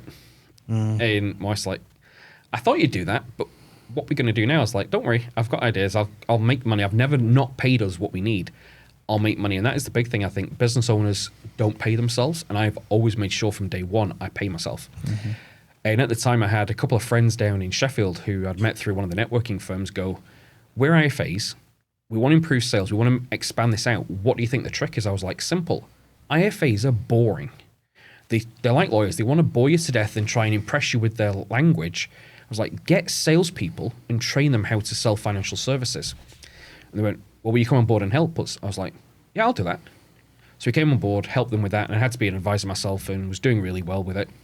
And then they started bringing in network marketers, and that kind of ruined it because they were waving through compliance that shouldn't happen. I was like, no. I was there for about a year and a half. I was like, I really appreciate you getting me started in financial services. There is no way you're waving through compliance on my watch and getting away with it. So I basically left at that point and set up On Point Financial.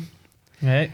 And it was funny because I always remember I met the guy, Richard Coulson, who was the director for Primus at the time, or as it was first complete over in Edinburgh. And he still jokes today, he's like, you're the first person who's ever turned up for one of my interviews and wasn't wearing a suit. And I was like, when I set up in business, I decided I wasn't going to wear a shirt and tie again. So I went smart. I'm like t-shirt type stuff, polo shirt and stuff. He's like, and I thought, who is this clown who looks about 12 and thinks he's going to run a financial services business in my network? And at the end of it, he was our biggest ambassador because he could see what we were going to do. He could see the technology and everything. And we launched that, did really, really well. I brought a couple of people over when the business went bust who I wanted to protect because that company we were with went under. And just really helped them get loads of sales in. I got loads of sales in. And I'll never forget that first meeting because they ran quarterly sales meetings where they got everyone together in Glasgow. And at that point, we were number 1 in the region or number 2 in the region. I forget which one it was. And I turned up for this conference and they went, business smart. So I went in a smart polo shirt, trousers. I was like, I'm going to wear trousers instead of joggies. I'll be smart. And he stood up on stage and he's like, yeah, you know, we've got this newcomer. He's like, and he stood up on stage in front of 100 people. They were all in suits and everything. I was there going, I might have come a bit underdressed, but who cares? And from stage, he turned around and said, if everyone wants to know who the newcomer is who's done all this and got all these great ideas, it's the guy who thinks he can turn up to one of my fucking meetings not wearing a tie. I was like, okay, well, and he jokes afterwards, he's like, you do know you have to wear a tie to these, don't you? I was like, no. He's like, it's business smart. And I was like, this is my business smart. I'm self-employed. I run my own business. You're just the compliance network. And he joked, and funnily enough, the next meeting, 3 other people turned up without a tie. And by 2000, that was 2016, and by 2019, there was fewer people in the room with ties than weren't. And the funny thing is the average age of the person now entering the network and entering everything else has come down and down and down in financial services to the point now where most people turn up and they're not wearing. So I've gone more casual. I turn up in jeans and a t-shirt now and go tell with it. I'll wear what I want. I like that, the fact that you can choose your own sort of. I mean, something as minuscule as what you wear doesn't really matter, but just being able to go against the tide. Well, people say you've got to first impressions count, and they do a little bit until you open your mouth, and that's always worth more. Yeah, I'd agree with that. And let's talk about On Point, right? Because that's when we first met you. We were like, oh, there's Martin. He's got On Point Financial. So when you started the business, you've mentioned about compliance networks and all that, and I kind of follow what you mean there, but to people on the outside, they might not have a clue what you mean by that. But so talk to us about what was On Point from day one, and what was this big network and everything that you were a part so of? On Point was designed to be life insurance and health insurance. That's all I wanted to advise on. I didn't want to do mortgages. And you had the choice of either being direct to the FCA, where you're then responsible for all your compliance, for all your complaints procedure, for dealing with all the relationships with the lenders, and the providers, or you could go through a compliance network who take care of your compliance, keep you on track. They do all your internal auditing for you. They keep you and let you focus on your sales and the customer. And I was like, well, I know I am crap at admin, and I'm even worse at compliance unless there's someone looking over me. And I don't want to keep up with all this, and I don't want the hassle of the FCA knocking on your door at 4 o'clock in the morning because they decided they're going to do an audit and raid your office. And that always scared me. I was like, and my skill is sales and dealing with customers. I've proven this time and time again at this point. I was like, so if I join a compliance network, we get higher rates, but they take a cut. So we're slightly worse off, but it's a lot less hassle. Yeah. So that's why I joined a compliance network, and I basically interviewed them, and some of them charged what's called loaded rates, which is where they put the price up so everyone earns a bit more commission. And that to me was just ripping clients off. And I was like, I don't want that. So I got rid of them. And then I went for who's going to give me the biggest support in terms of scaling this, because I'd never run a financial services business. I will say I was as far out my depth as I could be, but I know I could sell. And that's always been my thing, is I know I can sell. Yeah. And I've always said to my wife is, it doesn't matter. I know I can sell enough of anything to get us out of the crap. So we went with them, just doing life insurance, health insurance, and using some internet marketing, just generating leads. And this is why I think mindset is important, is whenever you need business, I've never found you can't get business if you just project and take the activity. So there's this thing where people do loads of activity for prospecting, then they get loads of sales coming in, so they stop prospecting because they've now got all this business coming in. And then they suddenly start seeing the sales start dropping off, so they start getting crazy, and then they start panicking because there's no sales coming in because it's a 90-day cycle. Whereas I've always said, have a consistent daily mode of operation, and if you do that and you're consistently prospecting, you just get busier and busier and busier and busier and busier. And that's how we built it. And from there, we then, it's funny because I wanted to get into estate agents because they're great for mortgages. We didn't want to do mortgages. Still don't really like doing mortgages. But I was like, we can do the life insurance and we can manage the partnership, because I was very big into affiliate networks. I'd done tons with affiliates in the past. I went into the estate agents going, we can be a one-stop shop. So you pass them over to us. We've got a team who do mortgages. That's a relationship we manage. We'll look after their life insurance. We've got a wealth management team we can work with. We can do a moving company. We can do solicitors. We can handle everything for you. And we'll pay you on every transaction. And then we can market to your data bank. We can go back to your clients that are 2 years old. We can sell them other stuff. We can get their mortgages booked in with the team. We can get them back in here if they're thinking about selling. We will be your marketing and your extra add-on sales arm. And the first company we sat down and went, that's great, but you don't do mortgages, so you've got to do mortgages. I was like, we don't do mortgages. And it's amazing. If you focus on like LinkedIn, you can block out your diary within a week of introducer appointments and just fill your diary. And that's what we did. So that was the morning on a Monday. It was either a Monday or a Tuesday. Then the afternoon, sat down with another estate agent and they said the same damn thing. I was like, I'm clearly communicating this right because you're interested, but you want us to do mortgages. And I was like, well, it's something we're thinking about doing. And they went, well, when you think about it and you've done it, come back and we'll have a chat. So I was like, I don't want to do mortgages. Tuesday morning, went into one and they went, it all sounds good, but most of our business is going to be passing you mortgages and you don't do them. You have to do it. We might as well partner with someone else. And I just went, that's fine. We do mortgages. It's just waiting for permissions from the FCA. And it should be here within about a month or so when we can do the mortgages then, so we could get it all set up, and they agreed to go with us. And I always remember I came out and rang our contacts at the compliance network and went, what do I need to get mortgage permissions? And they went, well, you need to have CMAP, which I didn't have and I still don't, which is your mortgage qualification. You need experience where you've got to do your cases before we can let you be a mortgage broker on your own. Like, huh. Like, well, let's just say for a minute that I've told someone we can do mortgages in a month. How would we do it? And they're like, well, we'd have to apply for it and say that you can supervise the business with support from the network, but you'd need a qualified mortgage broker. Like, problem solved. So I went out and found a qualified mortgage broker to come and work with us. Started doing that, built that business up a bit more. And I was like, it really sucks that we're paying away so much on this, and we were getting loads of crap from the estate agents because not everyone was buying a home. We launched a Take the Mortgage challenge at the time when rates were good, where we said, if we can't get you a better mortgage, we'll pay you 500 quid for wasting your time. People loved that. And see, just to pause and I guess pull it a bit of a lesson there, because I think it's a pretty key one for anybody that's either in business, that's listening, or try to get themselves into business. I would suggest that there's a lot of people that would have left that meeting with the letting agent, had the chat with the compliance person and went, well, like, we'll go through the application, it'll take 6 months, we'll get there when we get there. Whereas actually the positioning is just, look, I've agreed to it. I don't want to hear about how we can make it happen. How do we actually make it happen? Yep. There's so much power in that, I think, and a lot of people that sit across this table phase or have sat across this table phase on the podcast, that's just the way that they operate.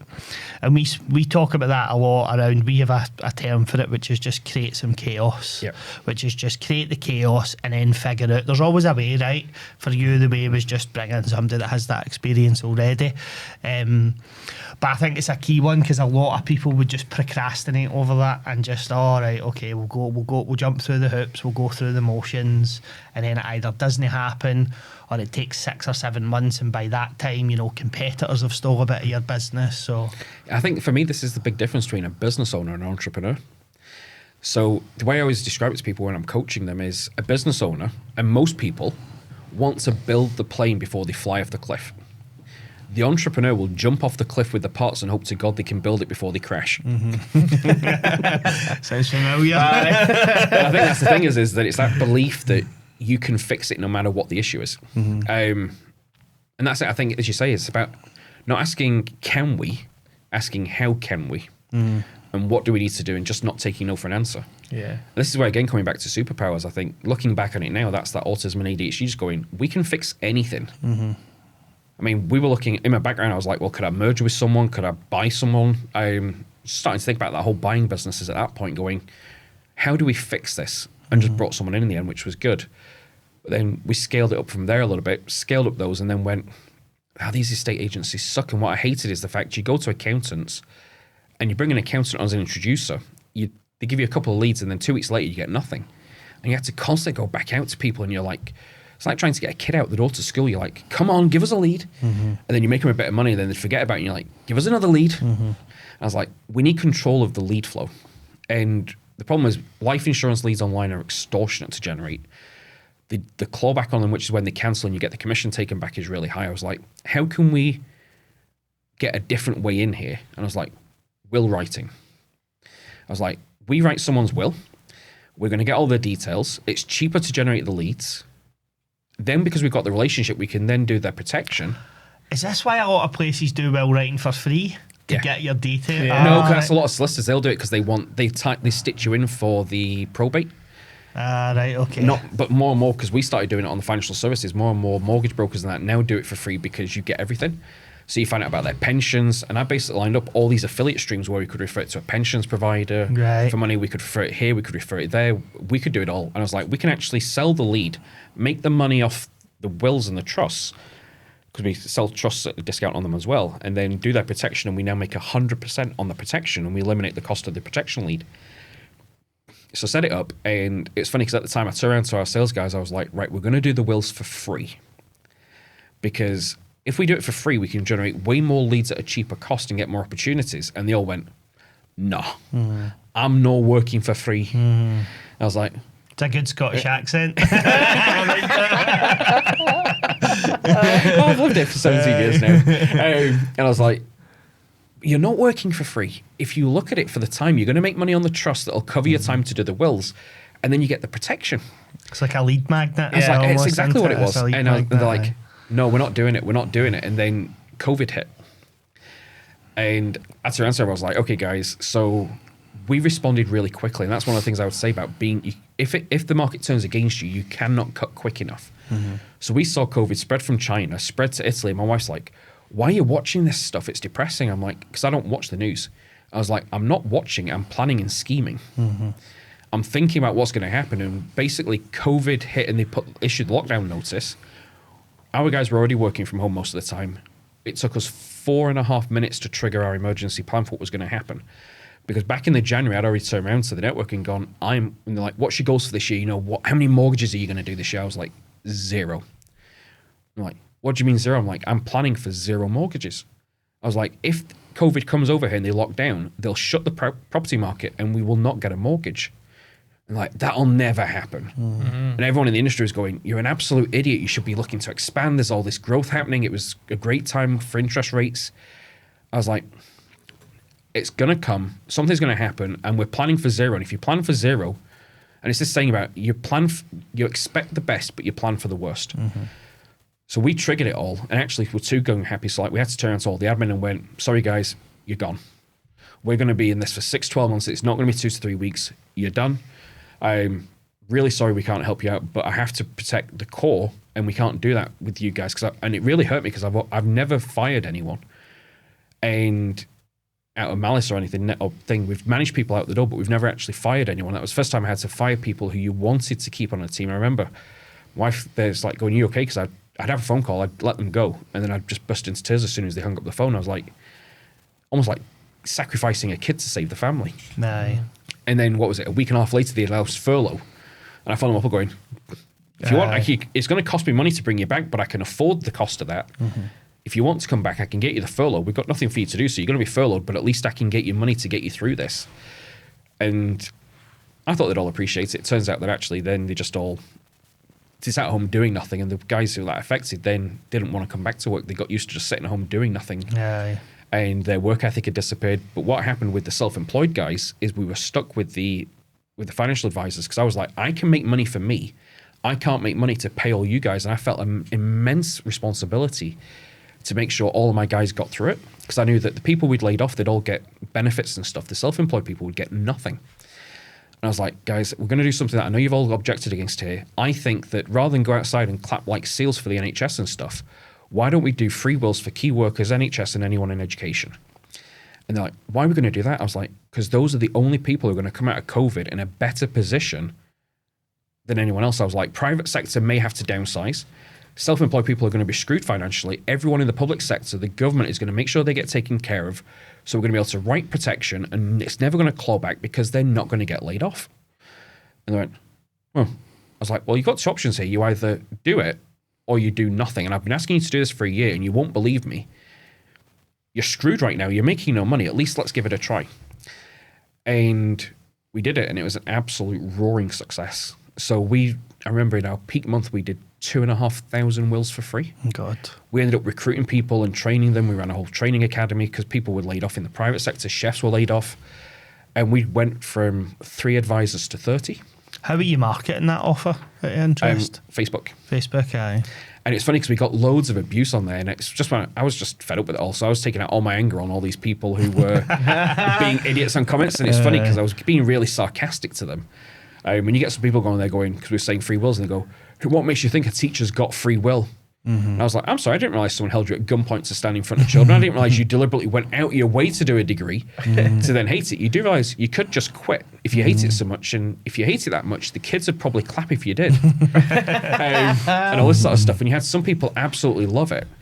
And it's funny because we started getting people there going, here for the comments and the response. Whoever's running this has obviously worked at Aldi because they have one of the best social media teams ever. And I was like, actually, people like it if you just bitch slap people who are being idiots. So we even changed the ad then to be a bit more cartoony, saying free wills for teachers, and education, or free wills for nurses or doctors. And we actually put on the ad, P.S., sorry we're not a cake factory, otherwise we give you free cake, which is far better than a free will, but we're a will writing company.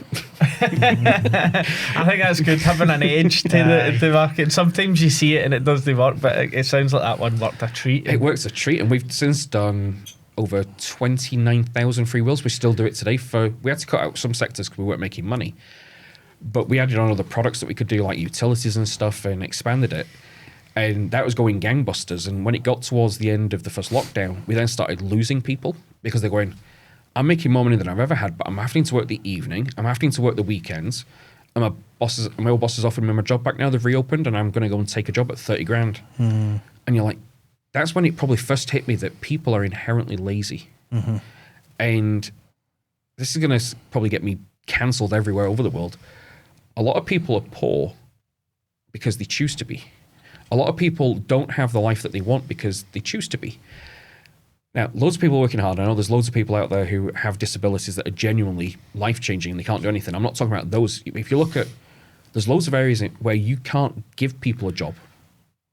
They're terrified of them because they just don't want to work. Or you get people who aren't willing to work hard enough. So it's like when you look at the taxation, it really annoys me that when we launched the business, my wife had to give up work to take care of the house and everything because I was working 120 hours a week and more. And her friends would go, oh, I wish we had your house, or I wish I had as much as you guys do. And I said, it's simple. They went, I'm going to start our own business. What's the first step? I was like, simple. Give up your social life. give up any contact with the outside world and recognize you're going to do three things. You're going to eat, you're going to work, and you might get a bit of sleep. And when I told him the thing, I was like, I'm doing 120 hours a week. Emma might not be working right now to take care of everything in the background and look after me and make sure everything's ticking at home. I was like, but between us, we're doing 4 jobs. And they went, I don't want to do that. Aye. I'm like, and that's the point. And they don't want to go that extra mile to do it. And we saw it. We just saw people give up incomes where they're making 60, 70,000 because they didn't want to work certain hours. I've made my peace with that in time. I've just came to accept, almost like what we were talking about earlier with people that have autism and ADHD, there's a bit of a trade-off. I think that people are either built to be entrepreneurs or business owners or they're not. 100%. Some people just, prefer to survive rather than kind of properly thrive and go at it. But the trade-off there is that when you're in survival mode, you're not having to do all these hours and sacrifice time with family. And so there's no right or wrong way, I guess, in my opinion anyway. It's just some people are built and have that in them for whatever reason. Others don't. I think, but some of it is down to balance. This is the thing I would always say, because people look at me and go, I still do 90 hours a week on average. And like, oh, but you've got 2 young kids with additional needs, your wife's there. Why would you sacrifice all that? I'm like, I'm there every breakfast. I'm there for 4 out of 7 dinners.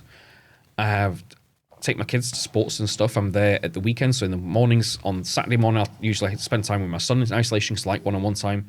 Sunday morning, I'll do it with my daughter, or we'll swap it around, or we'll go and do something together and stuff as a family. And yeah, there's some sacrifice, but actually, I think I have more quality time with the kids and with my wife than a lot of people who are working 40 hours and sitting in front of the TV do. What annoys me about that, right, is I actually think the root of that issue is British culture, right? So see if you flip that, right? See if people said to you, what do you do for a living? You're like, I work in a factory and I do 60 hours a week to try and put food on the table for my family. You would get plaudits. Oh, that's incredible. Well done you. That's amazing. Whereas there's some about when you say, I'm a business owner, I do 60, 70 hours a week. They're like, well, why would you sacrifice that time with your family like to do that? Like, have you not got enough money? There's some about just the way that we view entrepreneurs, I think, in the UK versus traditional workers, where it's just like, well, why would you sacrifice that time? That's why it's different in time? the States. The States celebrate it. It's really nice in the States. I think over here, without getting too political, we're now in an era of jealousy where people would rather everyone be poor than have people who are successful. And nobody wants to see other people do better, because that means they could do better and they don't have an excuse for where they are. And I think we're in a dangerous period where we're disincentivizing people to go the further mile. So it's like I've always said, why is it that when you're a higher earner and you've built it yourself, why do you pay 50% tax than someone on a lower income? So you can have a situation where you've got one person who does 40 hours a week on making 35 grand a year, and they'll pay maybe £3,000-4,000 in tax. You can have that same person work 2 jobs to provide, doing 70 hours a week, earning 70,000, and they'll pay £15,000-20,000 in tax. And they earn less per hour on the second job, even though it's the exact same job that they were both doing, because they're working harder. So that hit us really hard, because we went backwards to. Well, I ended up being in hospital with a cellulitis infection and stuff, and came back and we were down to 3 members of staff again. Right. And that was a hard period of time for us at that point, because I feel like you're starting again almost. we're basically starting again, but also we started buying accountancy firms that we can come back to in a second. But with the On Point Financial side and the On Point Wills side, that was a big hit for us, because I was like, well, hold on, we've now got all these contracts we've committed to for phones, for software. Your PI charges based upon your last 12 months for the next 12 months. So we had all this cost, and I was like, we're up shit creek here if we're not careful. And we went months where we were getting cancellations from some of these people, which is fine when it's 1% of your 2% of your orders cancelling. But when your orders were 20 times bigger than what you're currently doing, that suddenly wipes out any money you're making. So I was running around like a blue-ass fly, selling like crazy just to keep it afloat. Right. And really that's where it all started to come good, because I was like, actually, why don't we refocus that business instead of on volume? We'll still do the free wills, and we still do the free wills to make a difference. I was like, we're going to focus on higher quality clients so I can do them, and I'm not wasting all my time doing people who want to spend 30 quid. And really pushed harder onto the business protection side of things, where people are spending £300, £400, £500 a month. And that was facilitated by the accountants that we started buying. Right. Which then gets us into the business acquisition side of things. Yeah, and that's where we met. So just to put that into context, actually, So myself and Brian, we went to Jonathan Jay's event in London. Martin was a speaker there, telling us about negotiating deals. And yeah, we've heard about On Point. Now you're starting to talk about acquisition. So talk to us about that introductory period when you first started looking at acquisitions and maybe working with Jonathan. Talk us through that. So I always used to read a lot of books. Don't read as much now, partly because of the challenges that with it just managing everything. And I'd seen Jonathan from about 2016. And that was the time when all the property courses were out, buy a house with no money down. Yeah. And I was on the mortgage side helping people do that in some cases, but knowing most of the time that was complete BS. You couldn't because it was just mismarketing. It was all that sort of stuff. And I saw Jonathan's stuff about buy businesses with no money down. And I went, that's bollocks. And literally went on, saw him around again. And then one of my friends, Wendy Snedden, phoned us up and she went, I know you want to expand. I know you've been talking about acquisitions for a while. She went, I've bought this course with Jonathan Jay for the week and you can get someone along for free. So do you want to go half us on it? And I was like, yes. It's a 5-day thing that he was doing online. I was like, absolutely, 100% yes. I'm going to prove this guy. Because it was always in the back of your mind, going, what if, and I hate what ifs. And I always say, you're actually cheaper to spend the money to prove one way or the other in many cases than keep living with that what if. I was like, I'm going to spend this time. It's going to take me 2 hours a day for a week. It's going to cost us, whatever it was, 500 quid, just to prove this guy is full of shit. And when was this? that was December 2020. Right, okay. And went on the course. I was like, this actually makes sense. Because it wasn't totally no money down. It was just about how you structure the deals. I was like, this makes sense. This really, really makes sense. And I was like, what if we could start buying accountants instead of using them as introducers, and then I can control the lead flow? So we got to the end of the course and I was like, okay, but just buying accountants, how do we position it in a different offering? And at the time we had this idea about how to turn your legacy into a legacy. So you sell your business for 200,000 or whatever, you put that in an investment, you're going to get 5%. It's going to give you about 10 grand a year income. I was like, what if instead of having to find the 200, we just gave you a 25 grand a year income for the rest of your life? Was the idea behind it. And I had a few other ways we could structure deals. And again, you can see there already, I was trying to think of ways of how to position the offerings that was different to just let me buy your business. So I looked at it, if we're going to buy an accountancy, we want accountancy practice as a model of the future. And I need someone who's going to be an accountant and run the group, because I'm not an accountant. And although I am incredibly good with numbers, I'm terrible with admin. And accountancy isn't really numbers, it's admin. Sorry, admin guys. I should say sorry, team. Hope Johan's not listening. He probably will do. So the other guys, but it is basically it's administration of numbers is the best way of thinking about it. And I was like, Johan is the guy I really wanted, being our accountant for a number of years. He had a really good small practice that was specializing in micro businesses and small businesses. It was all cutting edge of tech. It was the first real cloud-based accountancy out there. I was like, I want his as the model. I thought, how do I get him? If I just phone him and say I want to buy your business, he's going to tell me where to go. So I thought, let's go back to the stuff from Colgate. I was like, what if I just got his feedback on the idea? I was there and I was like, can I get your feedback on this? We're going to start approaching accountants. As my accountant, you need to know what my plans are for this. And I want to run this idea by you. And all the way through going, please say you're interested. Please say you're interested. And at the end of it, he's like, no, I think this is great. All these different ways of doing a business. He's like, do you want to buy mine? I was like, I'm open to a discussion. Did you have an inkling that he would have been interested in that, or were you just gunning for it? I was just gunning for it. Right, okay. And I knew he loved what he did. The whole brand was JGBC, which was Johan Guri bookkeeping type stuff, and I knew it was really his baby. And why did he seems like, I don't know what age Johan is, right? But it doesn't seem that old. Like he's not. He's younger than me. I say right. So why at that point did he choose to do that? Do you know? Did they share that? Or? Yeah, so I think it was a combination of things. Is he wanted a bigger challenge. I think he took JGBC in isolation as far as he could. Right. He wanted to get more involved. He wanted to get bigger things. I was really good at sales and marketing. And I think the idea of being a part of what we were doing was really good for him. He also knew, because he'd been involved with all those stuff, that I don't micromanage staff. I expect we give you loads of freedom. We do loads of things like you work from home. If you don't have work to do on a Friday, don't just keep yourself busy. Piss off if it's nice weather and go in the beer garden. I don't care if you've got to go and see your kids at a show. Just take the time off and work it back in. If you treat people the best, you get the best.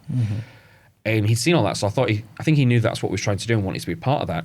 And he knew where we could go with it. And that was on the 23rd of December.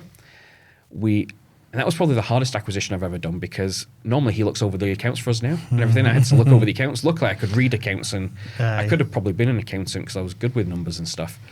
So I was looking through it. I was like, let me look. And I came back with an offer with him. I was like, here's the way we can do it. I was like, now, I want to be fair to you. We'll do it over a 6-month buyout for what we're doing, because it was that. But I'm going to give you this job, this guarantee, and this is what we're going to do. And this is where we'll treat the team. I'm going to put private health in for all your staff. I'm going to put in income protection, death in service. We want to start building a career path for them, so we're going to start looking at this, but I want us to use that as a model. And he's like, okay. He went through, thought about it quickly, and then was like, yeah, sure, let's do this. And I was like, I really want to get this done before Christmas. This was on the 24th of December. So wrote my own legal contract. Not recommended. not recommended. Yeah. But to be fair, when I was going to university, I was actually considering law. Yeah. So I always loved doing that. Again, the only thing that put me off was that you had to write an essay every week. I was like, I am great at arguing. I am great at making an argument. I'm great at getting it across. I was like, imagine suits. I was like, I would be great in a courtroom. But yeah, writing essays, I was like, I'm done, tapped out, not doing that. So I've always been fairly good with that. And I had this template, and all I was doing was customizing a template. Sent it over to him. He was happy with it. And at this point, my wife's going, it is 8 o'clock on Christmas Eve. We've got 2 young kids. What are you doing? I was like, I need 5 more minutes. So we signed that deal at 9 o'clock on Christmas Eve. Celebrated, got Christmas Day out of the way. Boxing Day, started working out the technicalities. And I was like, who else do you know who might want to sell?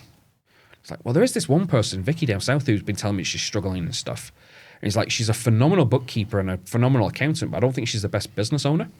It's like, let's get her on the phone. So, bear in mind, we'd only finished Jonathan's course on the 19th of December. Right. So we'd done 5 days to get the first one. We got Vicky on board. We got her deal across the line by basically taking on the debt, giving her a guaranteed job. Great deal for her. It worked out really good. We did hers on the 1st of January. So we bought 2 within a week of finishing the course. Oh man, that makes me feel like shit. I was actually saying to him today, look, we were actually only in Jonathan's course a month ago. I think we're actually doing quite well. You guys are doing great. You've made me feel bad. Not anymore, mate. As I said, is that I got lucky. And this is the thing is that the harder you work, the luckier you get. So I always say you can't control the outcome. You can only control the action. So it's one of the things I always say to my team in sales is that I don't care how many sales you get. What I care about is how many prospecting calls did you do, how many quotes did you give, how many follow-up calls did you do. Because if you do that consistently, you will get the outcome. You can't guarantee if that person's going to sell or not. You can't guarantee if there's a broker in the way that's going to kibosh the deal or if the lawyer's going to kibosh the deal. You can't. So all you can do is take the action. So we got incredibly lucky, which is great because it sounds fantastic and it makes a great story. But then we had the next one 3 months later. And this was a really nice one. It was bigger than the whole group combined at that point. And he was over on the West Coast. It was $750,000 a year, £300,000 a year net profit. It was a really traditional accountancy, but its profit margins were off the chart. And then he looked online and saw that I'd only owned the business with Johan for a couple of months. The business wasn't making much money. He's like, who the hell are you to buy my business? It's like, well, fair play. I'm still getting used to this. So that business didn't go ahead. And then we had one in Edinburgh where he was part of a franchise where we'd agreed terms and everything. Literally got to the day of signing, and just as he was about to sign, the lawyer's like, what if they don't pay the deferred? And he went, what do you mean? He's like, well, what if they don't pay you? What's your security? And they went, I don't have any. And he panicked at that point. Even though he had terminal illness, he wouldn't sign the deal, and we couldn't get it back. And this is, I think, where, again, my tendency comes in, because most people would go and sit there and go, boo-hoo. Yeah. I sat there and I went, how do we make sure that if we ever get those issues, we've got solutions for them?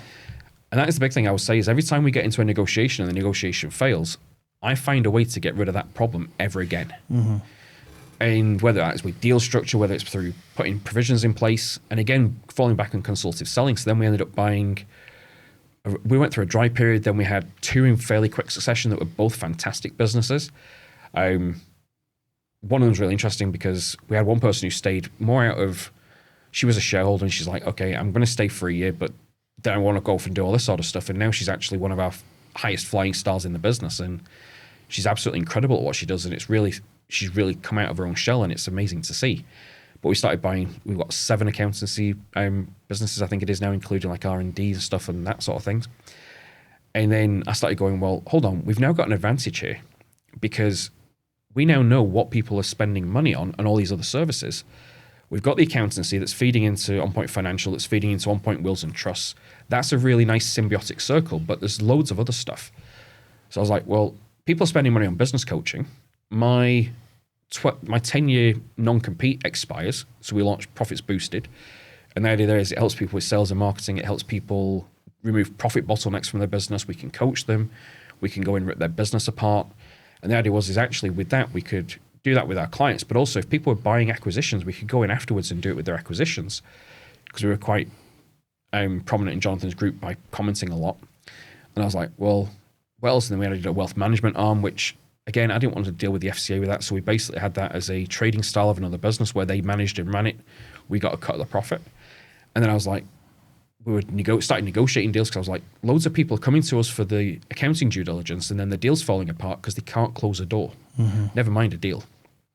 It's like, what if we negotiate the deal for you? And that's where the whole acquisition negotiation came in because we're like, well, actually, you could pay us to negotiate the deal. Bring us in as your head of acquisitions. You can sit there and listen. And either at the end of that, you're going to say you want us to negotiate all of your deals, or you'll do 3 or 4 of them with us, and then you'll know how to do it yourself.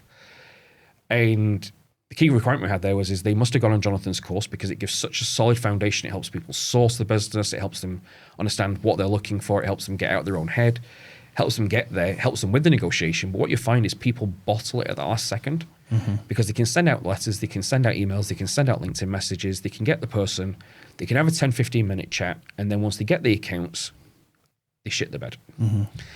And I was like, we can help you structure the deal. You can see everything. We'll include you in it, but we'll negotiate the deal to the end.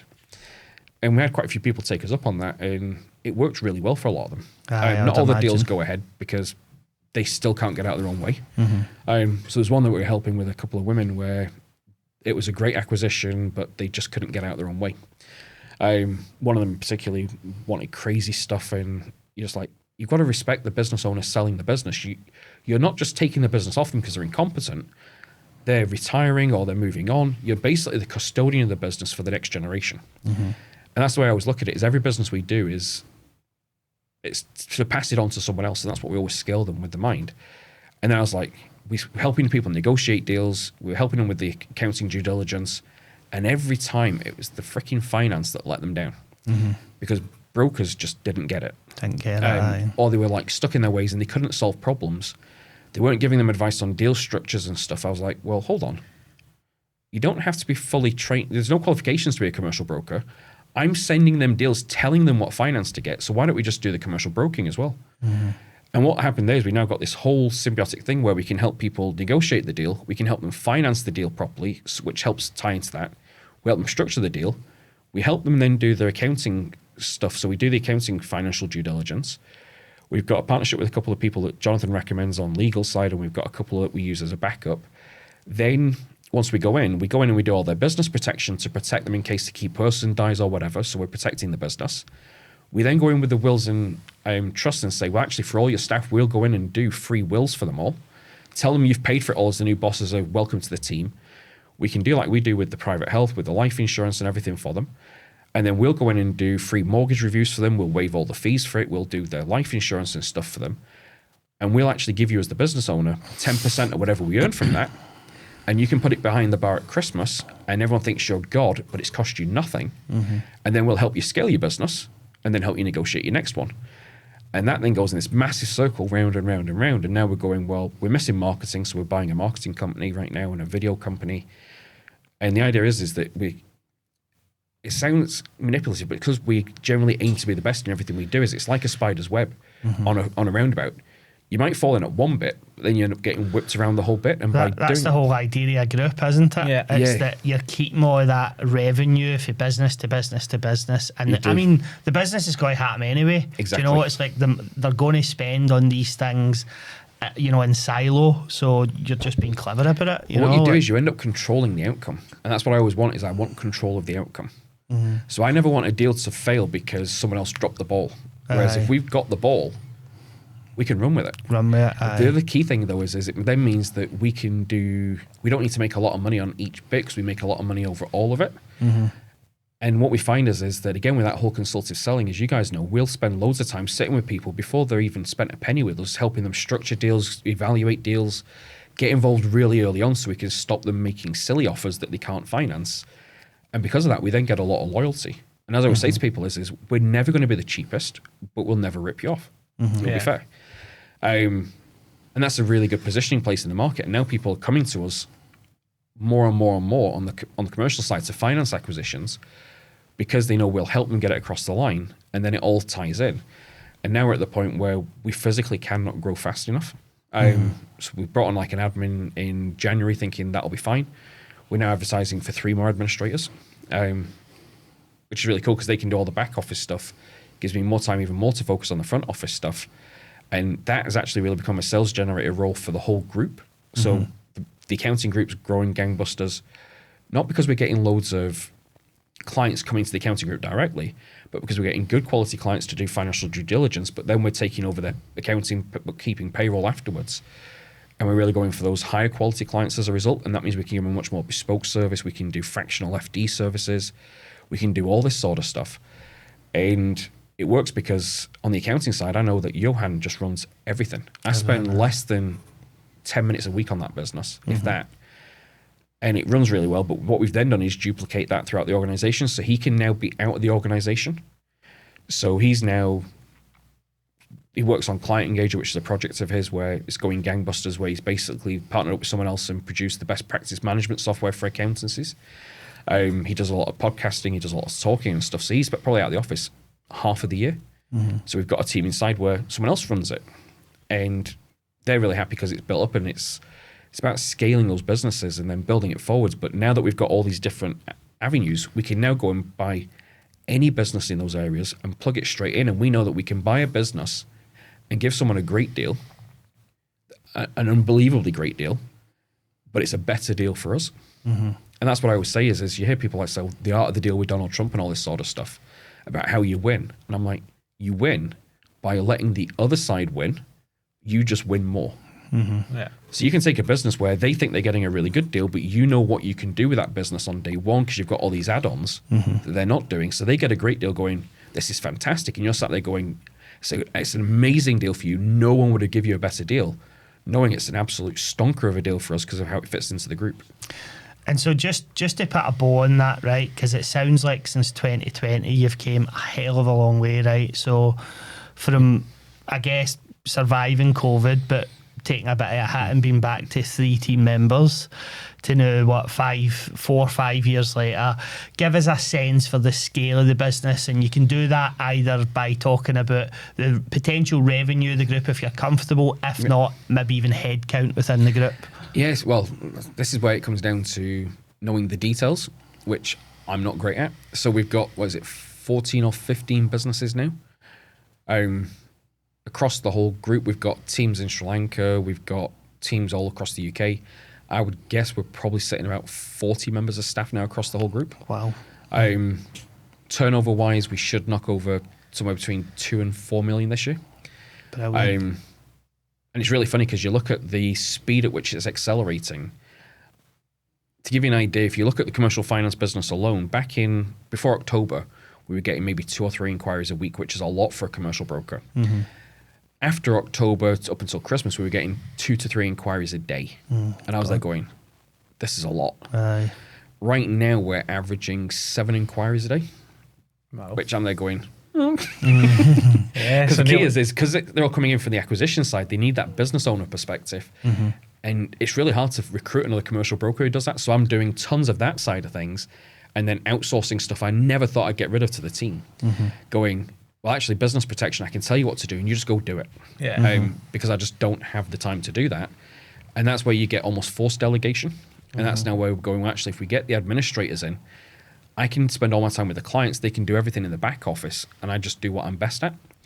And then split my time literally between that in sales and then the rest of the strategy in terms of growing the group, what other businesses we acquire, how we help clients. Trying not to accidentally buy businesses. You know, but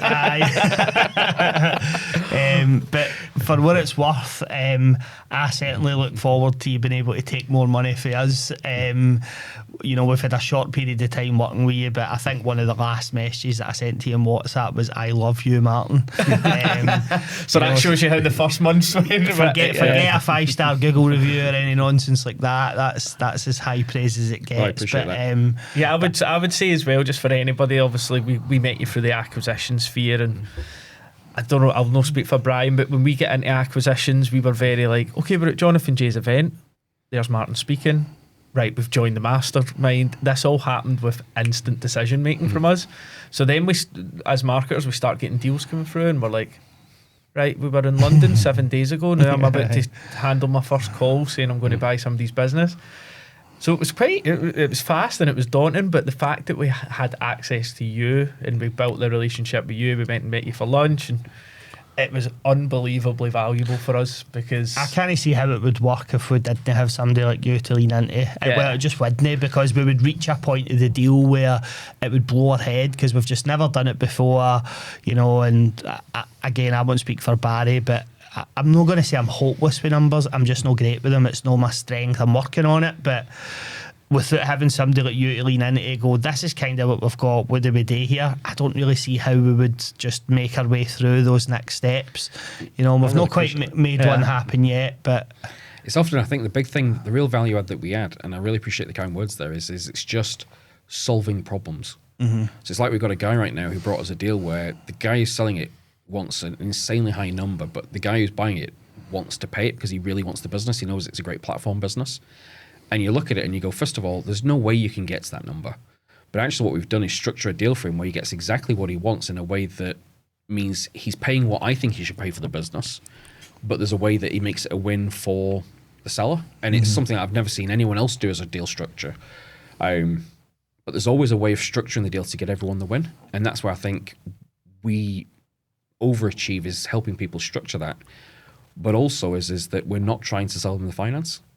So it's funny, we had one last week with a guy who went, you're giving me a deal structure here where I don't need to use your services. I said, you will eventually. You'll buy a business where it does, or you'll use us for the accounting side. And I think that no pressure thing, and just knowing, as you said earlier, knowing your superpower and what you're great at and just focusing on it. And that is the thing for me, is what I found with acquisitions is I'm good at a lot of things, but where I really excel the most is structuring the deal and then explaining the deal and negotiating it so that it feels great for the person selling, but it's good for you as well. And yeah, no, it's fun. Makes it's amazing. sense. all right, well, that feels like a nice natural place to wrap things up. Thanks for having us. Just thank you so much for coming on. I've thoroughly enjoyed talking to you. I hope all our listeners have also. As always, follow our socials, give us a like, fire in a comment, let us know what you thought of today's episode. But thank you, Martin, and huge congratulations. Yeah, right, and where's the best place? Just one last question, to find you and all the group of businesses. Where the absolute best place is LinkedIn. Yeah, I'm lucky. I'm the only Martin Lightbowne in the world.